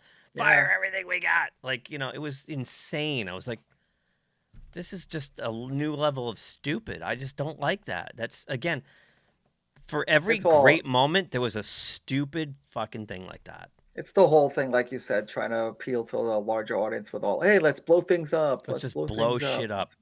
And I'm sorry. I agree. Bird said the same thing on his review. I agree with him 100%. The dogfight scenes in Deep Space Nine from 30 years ago looked better than that space battle. That looked stupid. That was a cluttered mess. It's impossible to see what's going on. They have that shot of the starbase, and there's like lasers coming from everywhere, just hitting it. It's just like a random thing, and it's like there's no emotion in the scene. You don't care about anything that's happening or who's on these ships or what's. You don't care. You just don't care. It's just stupid digital nonsense, which we'll get to more of in a minute. But so our intrepid crew flies again. Takes them about 20 minutes to get back to the Space Museum. All this is like happened. I'm like, this whole time too, like you were saying, I'm thinking like, wait a minute, how long does it take? So they just went from there to there, and then, but this is happening concurrently. But so how long did it take them to do that and get back to here and whatever? On a shuttle. Right, doesn't matter. And I know shuttles probably have warp capability by now, but like the runabouts, but still not warp 9. No. So they go to the museum, and Geordi pulls the cloth off the big reveal. Oh yeah, last time you were here, I kind of hid this one. It's the Enterprise D. By Jove, it lives. Yeah, that's the ultimate, And it functions. Yeah, I made sure this one functions. It's my favorite. Yep. And Picard's like, how did you do that? It crashed and died. Well, we picked up the saucer from whatever that planet was called in Generations. And what do you say you got the parts? They got the nacelles from, and they got the back end, the engineering end from the USS. Was it Saratoga or something like that? Syracuse? I don't remember. Something to do with New York. You know what they should have done? They should have called it the Ticonderoga, since that's where the set thing, the sets are in Fort Ticonderoga. That's what they should have called it. Come on. That's a member Barry they let get away. So, or a reference anyway, Easter egg. So they get on the Enterprise D, and for the first time all series, the lights are on. You can see. Now, it's not as bright as it was on Next Gen, but still compared to the dark dystopian bridges of all these other ships. Now you're really getting the big wide open space and all the lighting. Yep. Yeah, it was nice. It's funny because up to that point before, there was an episode where the ship was getting hit, and remember they were having power surges? And I remember Picard and Beverly are in sickbay, and it's like, it's getting really bright. And I'm like, oh, leave it on like that. I can actually see them.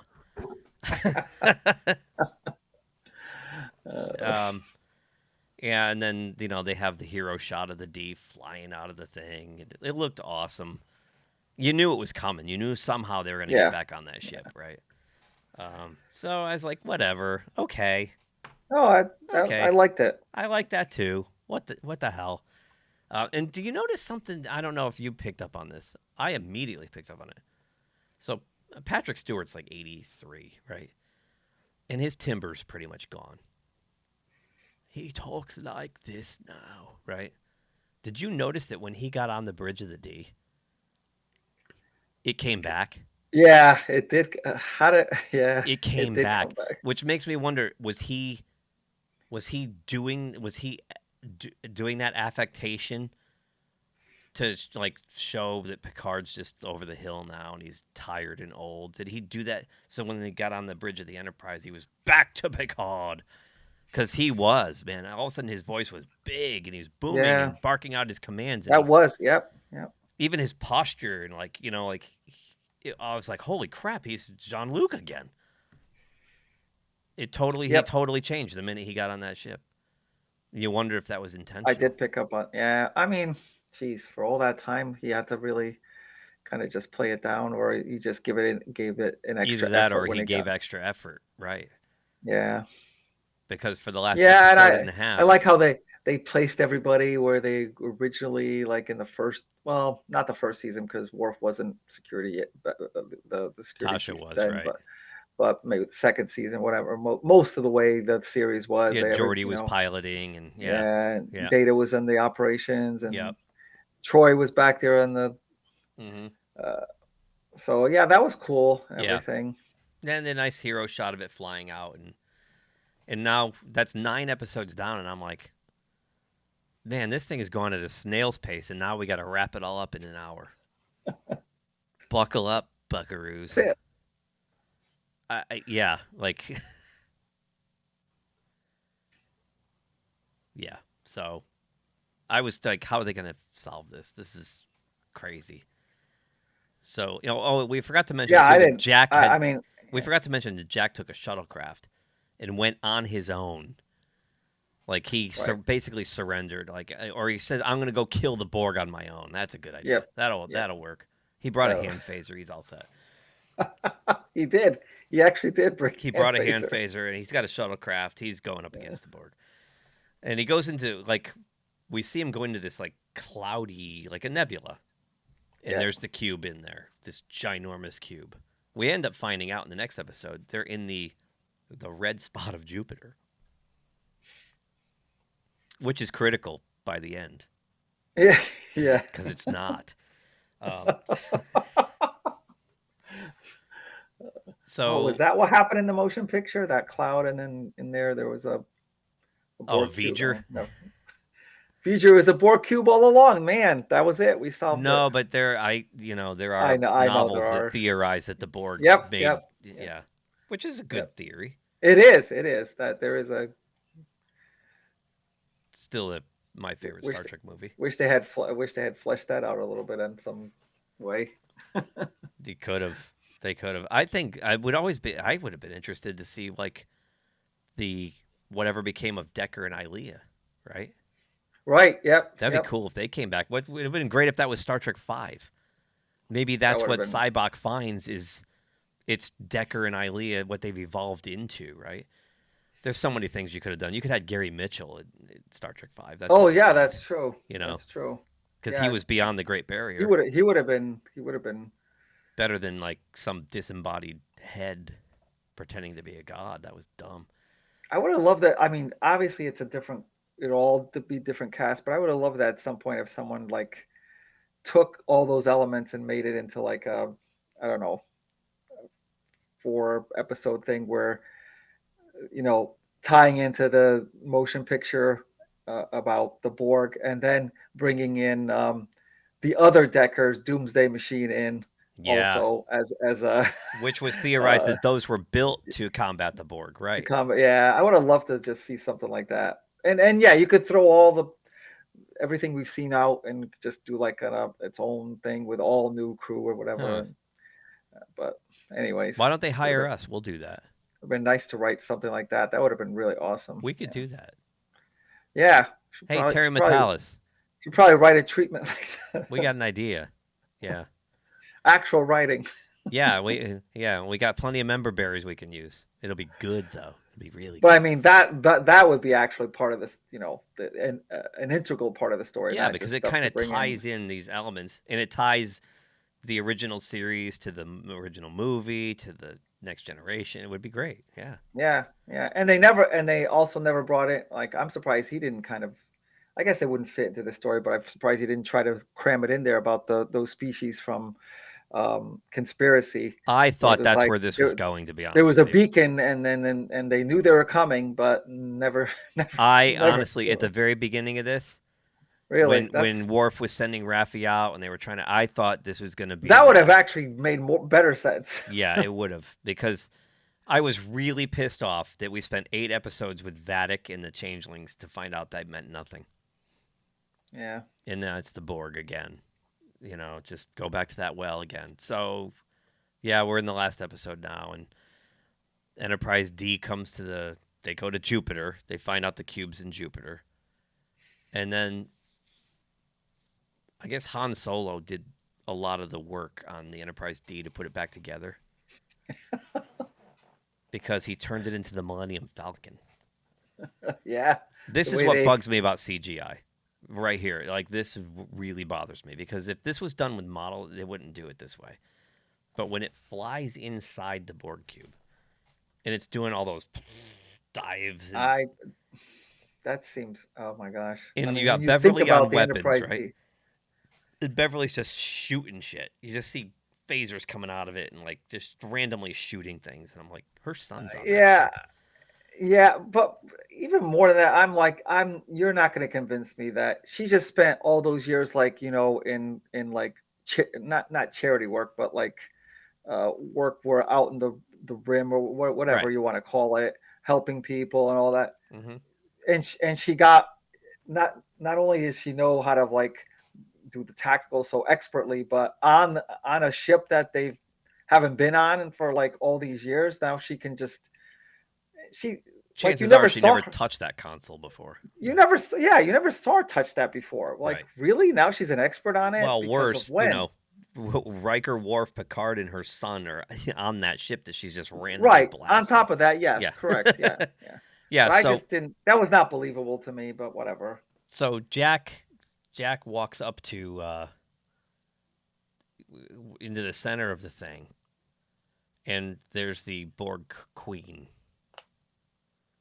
that looks like something out of H.R. Giger. It's like an alien. It looked like the alien queen from Aliens. Like, she's like messed up, and like it looked cool, and she's connected to, like, she's stuck in this cocoon-like thing, right? She doesn't have any legs or anything. Yeah, yeah.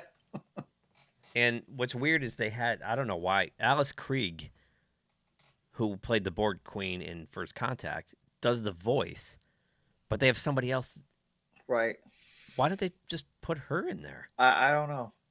Unless she didn't want to be in some like horrible accident or something. But I mean, the way they messed up her face, it wouldn't matter, right? I mean, the Borg Queen, her face was mangled. The Borg Queen. Maybe that's the point. That the actress, maybe she didn't want to go through that again. Yeah, maybe. Like, have all that because stuff she is put probably on her like 70 years old now or whatever. Yeah. So, yeah, so they beam down, right? And they find, well, I did like this too.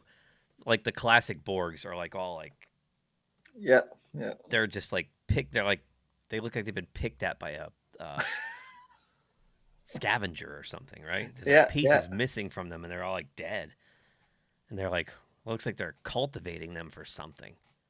And clearly they were cultivating them to put the queen back together. Right. Right. So Jack gets up there and he's like, I'm going to kill you. And then she talks him down and he turns into a Borg. He got a good talking to. Yeah, I wasn't sure if there was some kind of like connection because of what happened of his DNA, that he just couldn't overcome it, because he looked like he was trying to shoot, but then he couldn't. I don't know. So he's clearly under 25. How come it didn't happen to him instantly like it did to everybody else? Yeah, good point. He had to get a lecture from the queen first. Yeah, first he had to be lectured. Okay. And then worse, but he didn't even get the, they all had the veiny they all had varicose veins in their head. He got the classic appliances put on him. Yep. So he was going to become like Locutus 2, the Wrath of Borg. So anyway, so while they're down there, they figure out that they have to destroy. There's like a beacon that's calling more Borg, right? They're going to come and they're going to just take over everything after they've already taken over Starfleet. Yeah. And it's just going to be the Borg universe if we don't blow up this radio tower.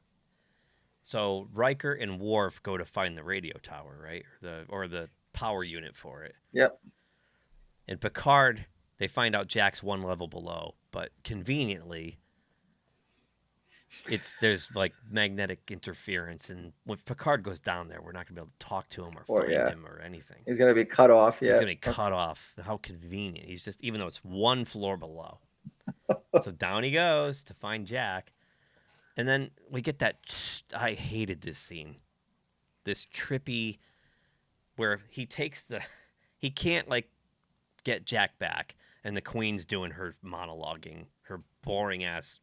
So he has typical. To go in there, yeah. We're gonna conquer. Whatever. You can't stop us, and the same old crap. So Picard takes the one of the hoses or wires out of Jack and sticks it in his own neck, and Borgifies himself, so he can talk to Jack in some weird like trans. Yeah, and their consciousness. I don't know. Conscious astral plane, right? I hated this scene, and I hated it for a lot of reasons. Well, because it was kind of dumb. It kind of reminded me of Harry Potter when they go to when Harry dies and Dumbledore's. Yeah. Like same kind of thing. Like, you can choose to live or choose to die. Like that stupid thing.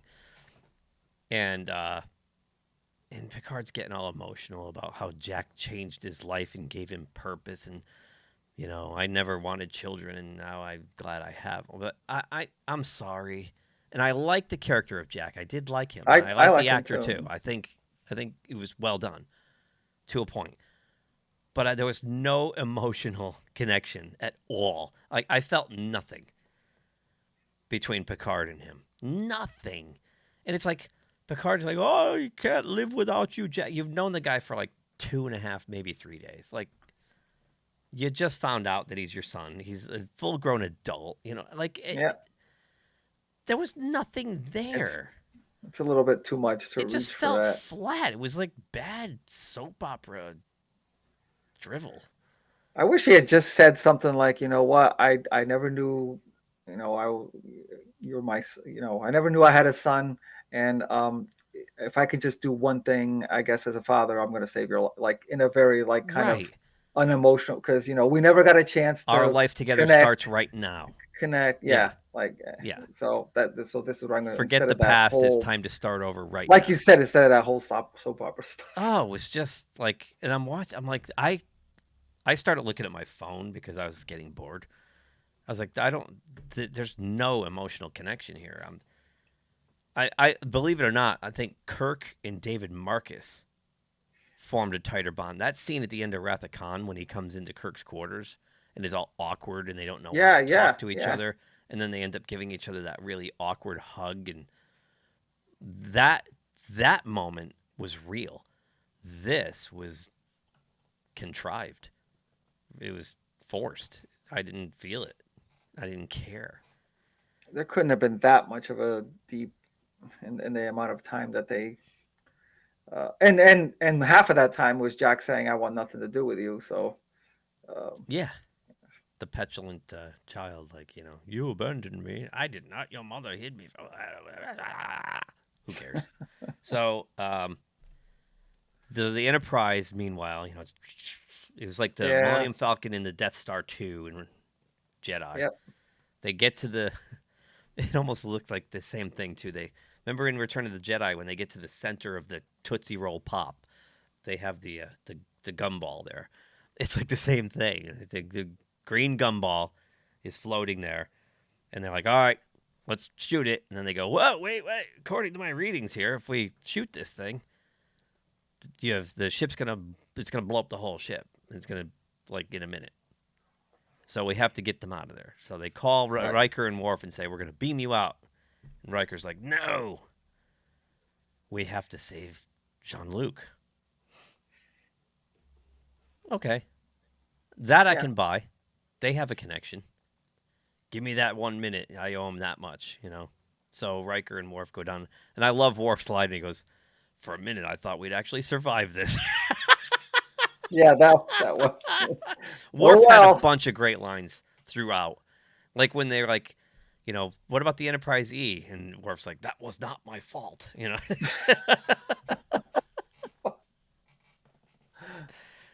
Would he crash it? Yep. So, they go down and they find Picard, and I don't even remember what happened.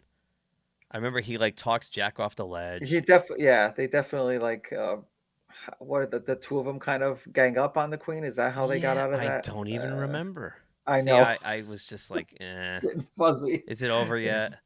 Just blow this thing up. I mean, it wasn't gonna make sense no matter what. So I just wanted them to blow up the cube and just be over. At this point, I was like, come on. It's the contrivance after contrivance after contrivance after contrivance. But then they had the scene on the bridge, the stupid scene on the bridge, part 2. First, it was Beverly with the expert at the weapons, but they had to get someone else. Oh, involved. Troy. Piloting the Somehow, she's now a master navigator. Well, the last time she drove that ship, she crashed it into the planet. He's like, yeah, I know exactly what to do. And he's like, okay. Yeah, she piloted that thing. Actually, Data was doing the fancy moves, but yeah, that's true. Yeah. So I don't remember. Oh my God, I don't remember how they get. I know they kill the Queen because the ship blows up with and the Queen dies in the explosion. Yep. But I remember they come back out of their little astral projection, father, son, baseball toss. And I guess, doesn't Jack, rip the thing off his face? And I'm not a Borg, I'm a Picard. Yep. And, anyway, whatever. They get back to the Enterprise and they blow it up and they fly away. But here's what's great. Where's Jupiter? Oh, yeah. Where is Jupiter? Jupiter's gone. Jupiter's gone. Yeah. The cube blows up. Jupiter's nowhere to be found. Yeah. It was inside the gas. It was inside. That's quite a problem if you're going to take out one of the biggest planet of the solar system. That's bound to have. I don't think it blew up Jupiter. I think they just took the cube out to blow it up. I guess so. Bird says they did it because they didn't want their special effect obscured by clouds. Okay. They wanted the cool explosion, to be clean, so they had to get the Borg cube out of Jupiter. But all right. Okay. That's just dumb. It's not. It's gone. The planet's just gone. It's just. Yeah, all of a sudden, again, it's not. The sloppiness. It was really sloppy. And people were raving about this, and I'm like, but have you paid attention to it? Have you really paid attention to it? But again, it's easy to fall into the many callbacks. Not just to the original TNG, but the movies and other series and things like that. And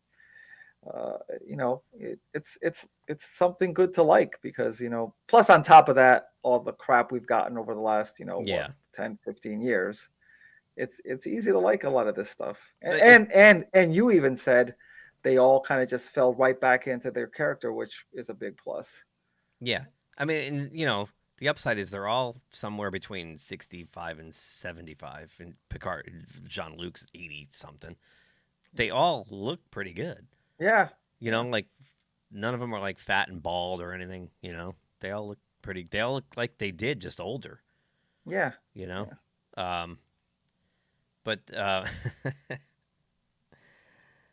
they they pay attention to certain details so well and then drop the ball on some of the simplest things. That's what bugged me. Yeah. Like you have Anton Chekhov, right? And Walter Koenig does the voice of Admiral Anton Chekhov, right? And that's a nice touch because Anton is Anton, what was his name? Yeltsin, the guy who played Chekhov in the movies who died. So they named him Oh, Anton Chekhov because he yep. that's a nice thing. That is really cool. And then they lose Jupiter. You know, like that. It's just this is what drove me nuts about this thing. And it's all 10 episodes. Do stupid shit like that. Worf cutting off the head of his lead witness. 7 blowing up the ship of the villain you're trying to figure out their motivation from. Like, it just doesn't make any sense. Board the ship and tear it apart. Figure out what they're doing. It's like, they have all these mysteries they want to solve, and their first instinct is to then blow shit up. We don't care about Don't that. ask any questions. Just blow it up. Yeah. As Critical Drinker says, it'll be fine. It'll be fine. So then they thank you for bringing that up. The very beginning of the last episode, straight out of Star Trek 4, where it's like, yeah, this is the president, an unknown signal of an unknown right, origin. Don't come to Earth. Is attacking, or don't come near, save yourselves. It's like that exact line from the president of when Voyage Home, when the probe was coming. Yeah, it really. I had the same thought, watching that. Like, wait, did you just take that line straight? And it wasn't looking for whales this time. No. So the Borg cube blows up, right? And then another head-scratching moment, the dumbest thing, again, everybody who was Borgified suddenly just goes back to normal. Yeah, sure. Like, huh? But that's... But hold, can I ask a question? Pick me. So they made it a whole point that when Picard got assimilated, and they took the appliances off of him, he's still part Borg. Yep. There's a part of his DNA that was forever altered. So that should hold true here. Should. I don't get it. Just the weird rash goes away and everybody's back to normal. And they're like, oh, where am I? What was I doing? Like, it was so dumb. And here's another thing that bugs me. 7 of 9 had the same thing done, right? So they took all her appliances off. So she should also have a little bit of Borg in her. And I kept waiting for her to be like, I can hear the collective. This is what they're doing. I kept waiting for her Borgness to factor into this, and it did not. It didn't. You would think she was too busy just like blowing shit up. It would look like that's where logic would head that way. Right. Because she was Borg the longest out of everybody. Right. I mean, you think that she'd be able to, like, when I was a Borg, this is what they, at least try to think what would their next move be. Nah, just blow up all the Starfleet ships instead. It'll be fine. It'll be fine. Let's just blow up our own people. Whatever. I'm getting promoted, and then she gets promoted at the end for destroying half the fleet. Tuvok promotes her to captain. She was going to resign. She's like, hey, man, I'm out of here. I've done enough hunting and killing. Now, think about, like, Captain Shaw's, like, grudge against Picard, who had no control over it. How many people do you think are going to have a grudge against 7, who did have control over all the people she killed? She just murdered. And that's okay. Just head of the fleet. Just go. Just take this promotion and shut your mouth. And then we get another dumb scene. This one was even dumber than her getting promoted by holographic Shaw in Tuvok. Although I was glad Tuvok wasn't dead, because when we saw Tuvok was a changeling, I'm like, they killed Tuvok too? They killed him. You're right, yeah. Like, how many more of these characters are they going to wipe out? They go to the shuttlecraft, and Picard, Beverly, and Jack Picard are in there. And he's done with his first year of Starfleet, and they're fast-tracking him. Yep, they're fast-tracking him. Yep. Because reasons. Nepotism, I guess. Right. Doesn't matter what his qualifications are. I mean, but Wesley Crusher was stuck in the academy for how long? And he was a super genius. Yeah. But Plus, you're supposed to like be qualified with this entrance exam that's competitive with a bunch of even before you get in there. this is what bugs me about the mentality of the new Just Star Trek skip is that over all like that. there's no meritocracy. Well, It's I mean, when you think about it, you can make this logic work. A lot of people in the fleet got killed, so he needs to be, replacement good fast point. tracked in there. I guess. Good point. But I he's don't an know. ensign. He's got the little ensign rank, and he's like, "Oh, I can't believe I'm being fast tracked." And but Picard says something like, "What does he say? Oh, it doesn't. The main name means nothing." Yep. Because he's, oh, it must be my name that got me this privilege. He's like, no. And then we have, man, my eyes rolled so far into the back of my skull, I had to like knock them back in the back so I could see the rest of this. The ship he gets assigned to. Yeah. Oh, just wait. And it's almost, again, it's like this end of Star Trek 4 where they go Yep. up over the Excelsior and then behind it is the A. Yep. And they're like, da, da, da, da, da, da, da, the G. And it's not a brand new ship. They just went out with the razor blade and scraped off the Titan and put Enterprise on it. Like, no! The Enterprise is the flagship. Like, I didn't get it. I didn't get why you made why are you making the Titan rename? I don't. So the Enterprise now gets a hand-me-down T-shirt? I don't get it. I don't get what that. No. You couldn't just say, okay, there's a brand new ship right here. Build a new Enterprise. That's. It's so, it's also spitting in the face of everybody who served on the Titan. Yep. Yeah, you know what? Your ship. I know you just kind of helped save the universe, but we're gonna rename this ship now, and everything you did. It's just whatever. You're on the Enterprise now. The Enterprise G. As in, gee whiz, this is stupid. Yeah, that was bad. And Picard gets all emotional. Like, what are you doing, you doddering old fool? She'd be screaming at them. It's like, hey, why isn't this a new ship? It's a used ship, man. It's all beat up. It just went through hell. And they just I don't even know what the thinking. Like, what is the thinking behind that? That was dumb.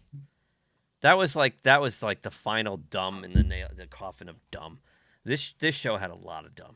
Then like what is that position? Like, oh, sit right here, you're a special counsel to the captain. Then he gets like promoted to special counselor to the Raffi's first officer. Like she's a drug addict who like I don't get it. Like the fact that she was serving warf on intelligence was like some kind of a special, because she was a drug addict, they could send her into dark places. Now she's first officer on the flagship. That kind of makes no sense if they're actually thinking of like taking this somewhere or something, because what I liked about Shaw and like they're kind of like different people. Yes. And they can play off each other. Like she's like, breaking rule breaker, whatever. And he's like now the two of them are exactly the same thing. Right. They're both rule breakers. Yeah. And so is Jack. All three of them are. Right. Like, there's no like contrast or anything. There's no like nothing it's the same. I don't know. It didn't make sense to have her. I mean, I'm fine with having Seven be a captain, whatever, but they should have gotten someone else to be the first officer. I mean, you could still have Raffi on the ship as someone else, but like security detail, in the Enterprise, I kind of like this. They had the commandos, the Macon. What are they called? Oh, the Makos. Yeah, yeah, cool. Yeah. You could have had her doing that, That's a great idea.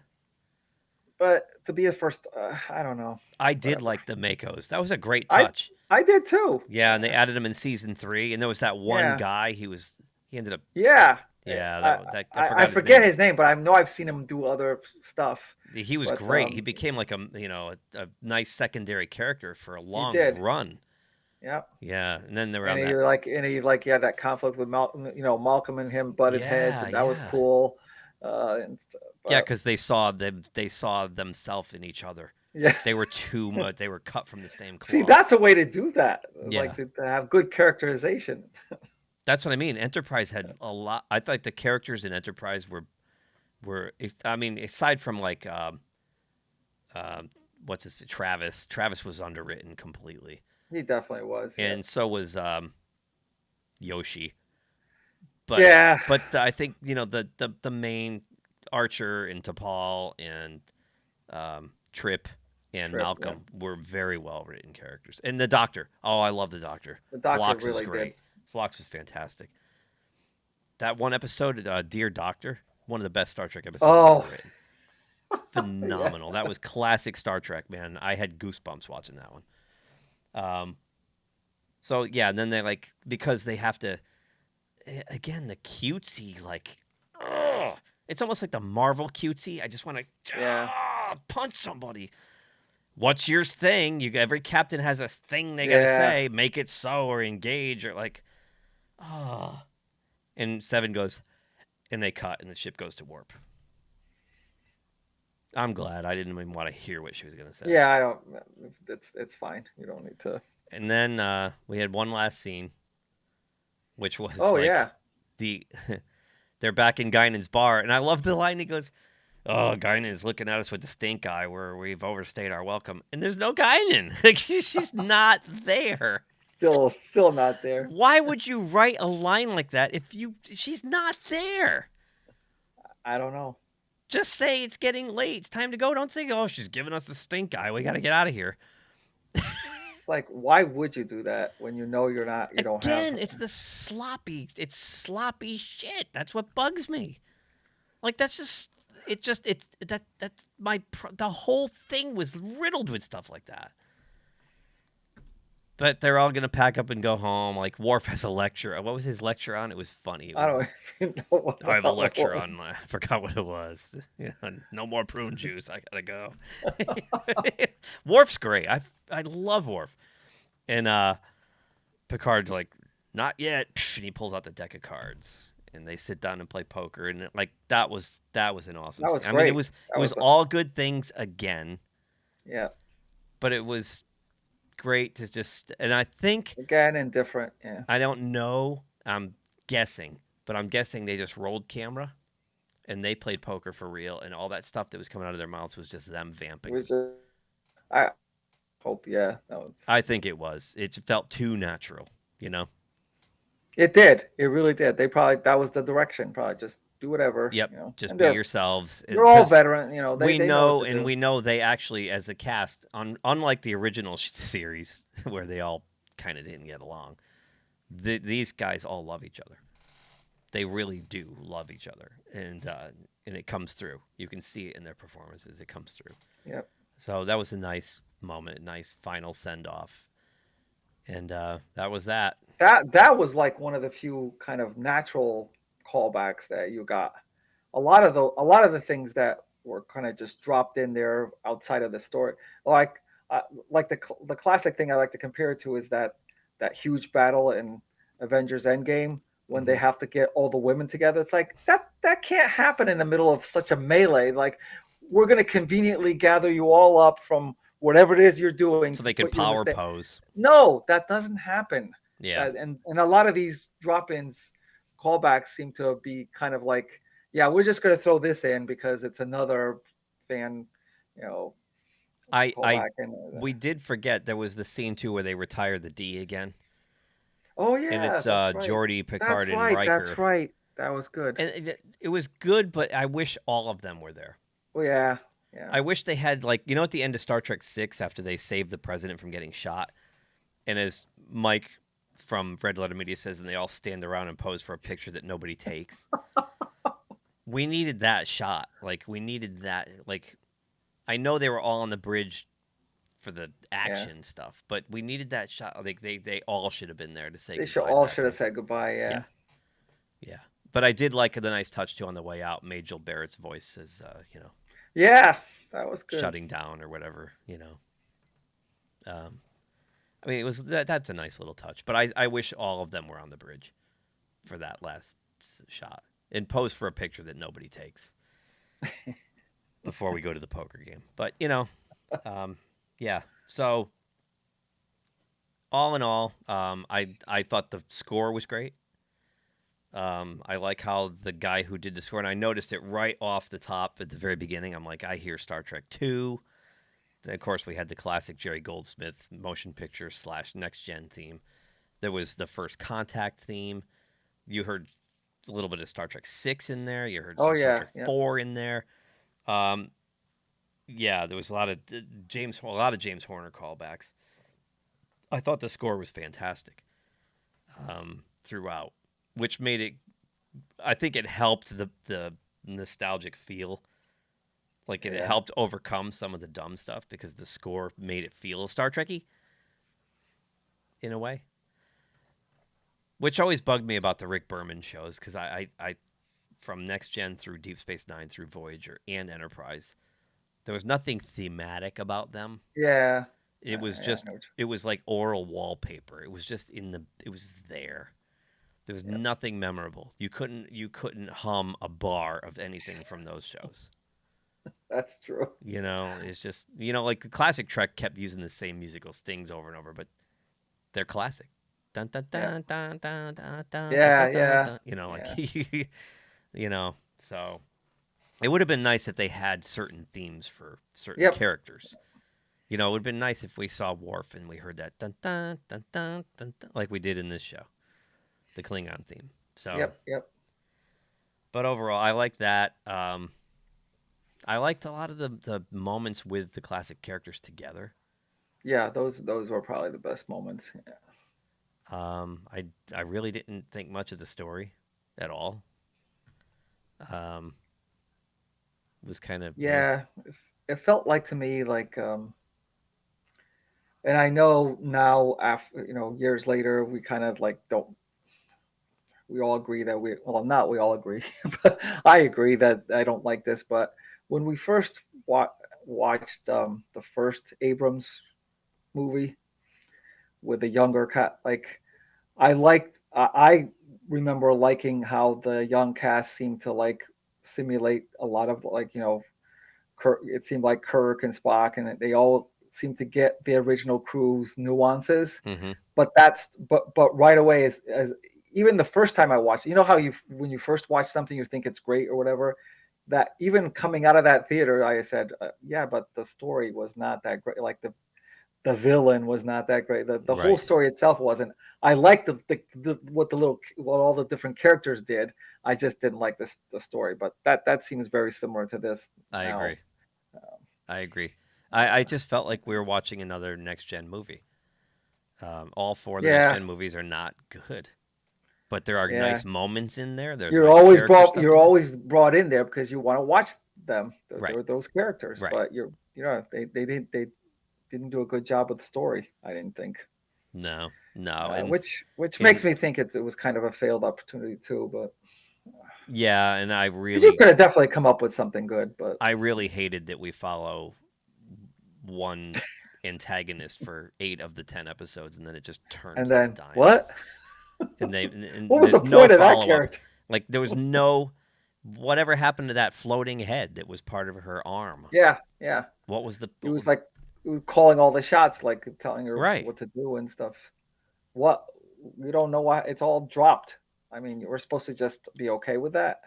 But yeah, that's what they're counting on. They're counting on that you're going to hit with such all these nostalgia moments that you don't really care. You don't care, but I do care because I went into this with all that hype, expecting to be blown away, and I was like, "What? This story's terrible. Like this I story's guess it just not good."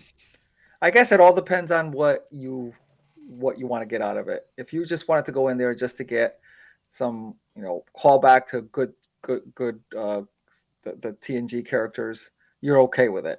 Yeah, But as someone who likes to analyze a plot and like really wants to make some sense, I I I'm kind of turned off by that. But yeah, and I thought there was just too many scenes of filler dialogue with like Picard and well, yeah, Jack, like just going the same kind of conversations over and over it's again. yeah over and over. Yep, yep, Just it just got bogged down. It could have been 6 or 8 episodes instead of 10.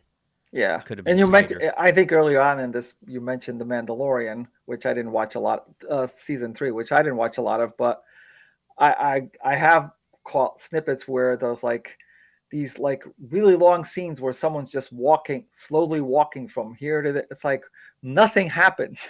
It's like Season 3 of Mandalorian's abysmal. It's awful. It's just you see him just going, walking across a cave or something like that over and over again. And you want to talk don't know. about contradictions and things that don't make sense. Holy mackerel. Maybe I'll have to watch it. Talk about. I don't know. Oh, maybe I won't. The nice thing is, like half of the episodes are about 30 minutes long. Oh, that's good. It was garbage. Like I didn't even bother because it's like, wait, you made this big deal about him being separate. Like they say goodbye at that classic last episode of season 2, where Luke comes in. It's such a great scene, and then they're back together again. Why? It's like you have to watch Book of Boba Fett to find out. I understand that. I understand I understand they must have come up with an explanation. I don't really care though. It should have stayed that way. Well, he Jake Skywalkered. Okay. All right. And kind of gave Grogu, let Grogu choose, and Grogu went back to, he was heartsick. You could have done something with the Mandalorian without. I know the Baby Yoda is a popular character. You could have done a lot of stuff with him without those two together. I agree. Just branch off. Do something new. Don't bring up. Wait till you see how ludicrous it gets in season 3. It's so bad. It's so bad. And it's the Bo-Katan show now, by the way. Yeah, I heard that. Yeah. I've seen the scenes and stuff. Yep. Gotta have the girl boss. Anyway, okay. Before we grade this thing and wrap it up, we forgot the mid-credits scene because they had to jam that in there. Because the backstory on that is that Terry Matalas was pitching Star Trek, was it Legends or Legacy? Legends, I think it was, Star Trek. Basically, he wanted to do another one of these member-berry shows, and this time involve the crew of Voyager and Deep Space Nine and, that kind of thing. So Jack's in his quarters on the USS Enterprise / Yep. G / Titan, whatever it is. And a mysterious stranger enters, and it's none other than John Delancey himself, who died in season 2. Yeah. But you think so two-dimensionally. Yeah. Like your father, Picard. So it tees up that now Q is going to torture Jack for a while. Ho-hum. Back to the well again we go. Back to the well, yeah. Can't do anything original. I think Delancey actually looked pretty good, but he does. Oh, I love John Delancey, and I like Q, but that was another thing they used. It's the same old, yeah. They used Q 3 or 4 too many times. Yeah. And they did the Borg 3 or 4 too many times. It's tired. It's the same thing over and over and over again. So, it was nice when Q would show up every once in a while. It just got to the point where he was on DS9. He was everywhere. So, anyway, what do you grade Picard season 3? I don't know how I can grade this. It's like, because you have two different things going on here. So if I give it an 8 for all the nostalgia stuff and 4 for this, I guess I'll just take the average and give it a 6. I don't know. It's like two different grades. It's like, yes, I did like a lot of seeing the Next Generation crew there, and they were great in their scenes, but the story itself, I think, kind of bombed. So yeah, I guess so. I mean, if I combine those two, I would probably be like a 6 or something. 6 out of 10. Yeah. I'm gonna also grade mine on a curve, but a different curve. Oh, okay. I'm gonna grade mine on the curve of classic Star Trek, like real Star Trek, and Kurtzman new Star Trek. Oh yeah, well yeah. So, as if you're grading it as like classic, real old Star Trek, the stuff we loved and cherish, 5. Okay. Because it's really not good Star Trek. It's nostalgia baiting with spaceships and explosions and callbacks and But if you're grading it on compared to everything that's come out from Bad Robot and Secret Hideout, Yeah, all right. It's a I agree with 9. you. Yeah, yeah. I guess So it's by far the best thing they've put out. I guess that's the other thing they were counting on, not just being caught into it, but what scale are you even like Yeah. after what you've seen the last 10 years? Of course you're gonna love it. Grading it against its contemporary products, I'll give Yeah, it a 9. So 9 and yeah, 5 is 14. It comes out to a 7. 7. Yeah, okay. But I agree with you. I think it had wonderful moments surrounded by a terrible story. And a lot of plot holes and a lot of sloppy writing. I guess it does put a nice end cap into what I was originally excited for when they announced the Picard series. I was very excited about it. Me too. And it was pretty bad for the first two. I guess it puts kind of like a nice and like kind of a save. Yeah, at a little bit of a redemption. yeah, because I doubt there's going to be another Picard season. No, I doubt it. So He's pretty so old and so it kind of like puts that in there. yeah. I guess I don't know what they're trying to set. Are they trying to set up a Jack thing go in the That's future? not going to happen. Okay. Alex Kurtzman, I think, got his nuts in a bunch because he saw how well this did and how everybody loved it. So he announced his Section 31 TV movie and of course. his Strange New World Season 2 and Okay. his other garbage that he's going to produce. Okay, well, he's taken his ball back. That's fine. I think he seriously went, oh, I should have never let Terry Matalas do this. Look what happened. Yeah.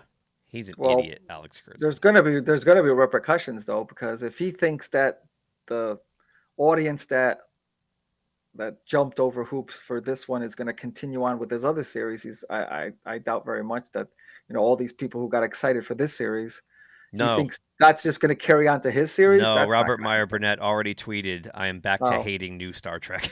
Okay. Yeah. So either way, he's kind of in Kurtzman is a bad spot. Mm-hmm. Like he got shown up on what could be good, but then if he's going to go back to his old stuff, then it's going to be like people are going to come back to this. Like, well, why wouldn't you be wanting to do something like this? Yeah. I don't know. And I think Terry Matalas was really well intentioned here. I mean, he's clearly a fan, but I don't think he's an experienced enough writer. You know what I mean?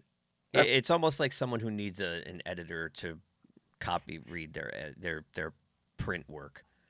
It just the ideas were there, the heart and soul was there. The execution kind of wasn't. But it goes back to what you said before about what was it? And I kind of lost thought, but like, why wouldn't he like, okay, this is what I want to do, and why wouldn't he kind of like go to other, people who knows story and they stuff. jangled the shiny keys in front of him and gave him total control. What do you think he's gonna do? He's gonna make a name for himself. Nobody knew who he was. Nobody knew who he was. Now they know. It's fine to make a name for yourself, but you can't just like, oh, that's why what I was trying to say. Like you said at the beginning, like where he's just like can't take any criticism at all. Oh, whatever. Very thin-skinned. Like why couldn't he just like have not collaborated, but kind of like run it by like somebody who he knows is really great at writing and say, look, here's what I want you to kind of like help me like. You're talking about people in Hollywood, egos. Yeah. He finally got a chance. He's been like, slowly climbing a production ladder. He worked on DS9 and some of those other shows, but he got to be in charge. So he was showrunner. He wrote, he directed, he did, yeah. But he could have still. No, I'm with you, but he could have still said, "Well, I have final say on it, but I just want to see what you can, now." I doubt the budget was there.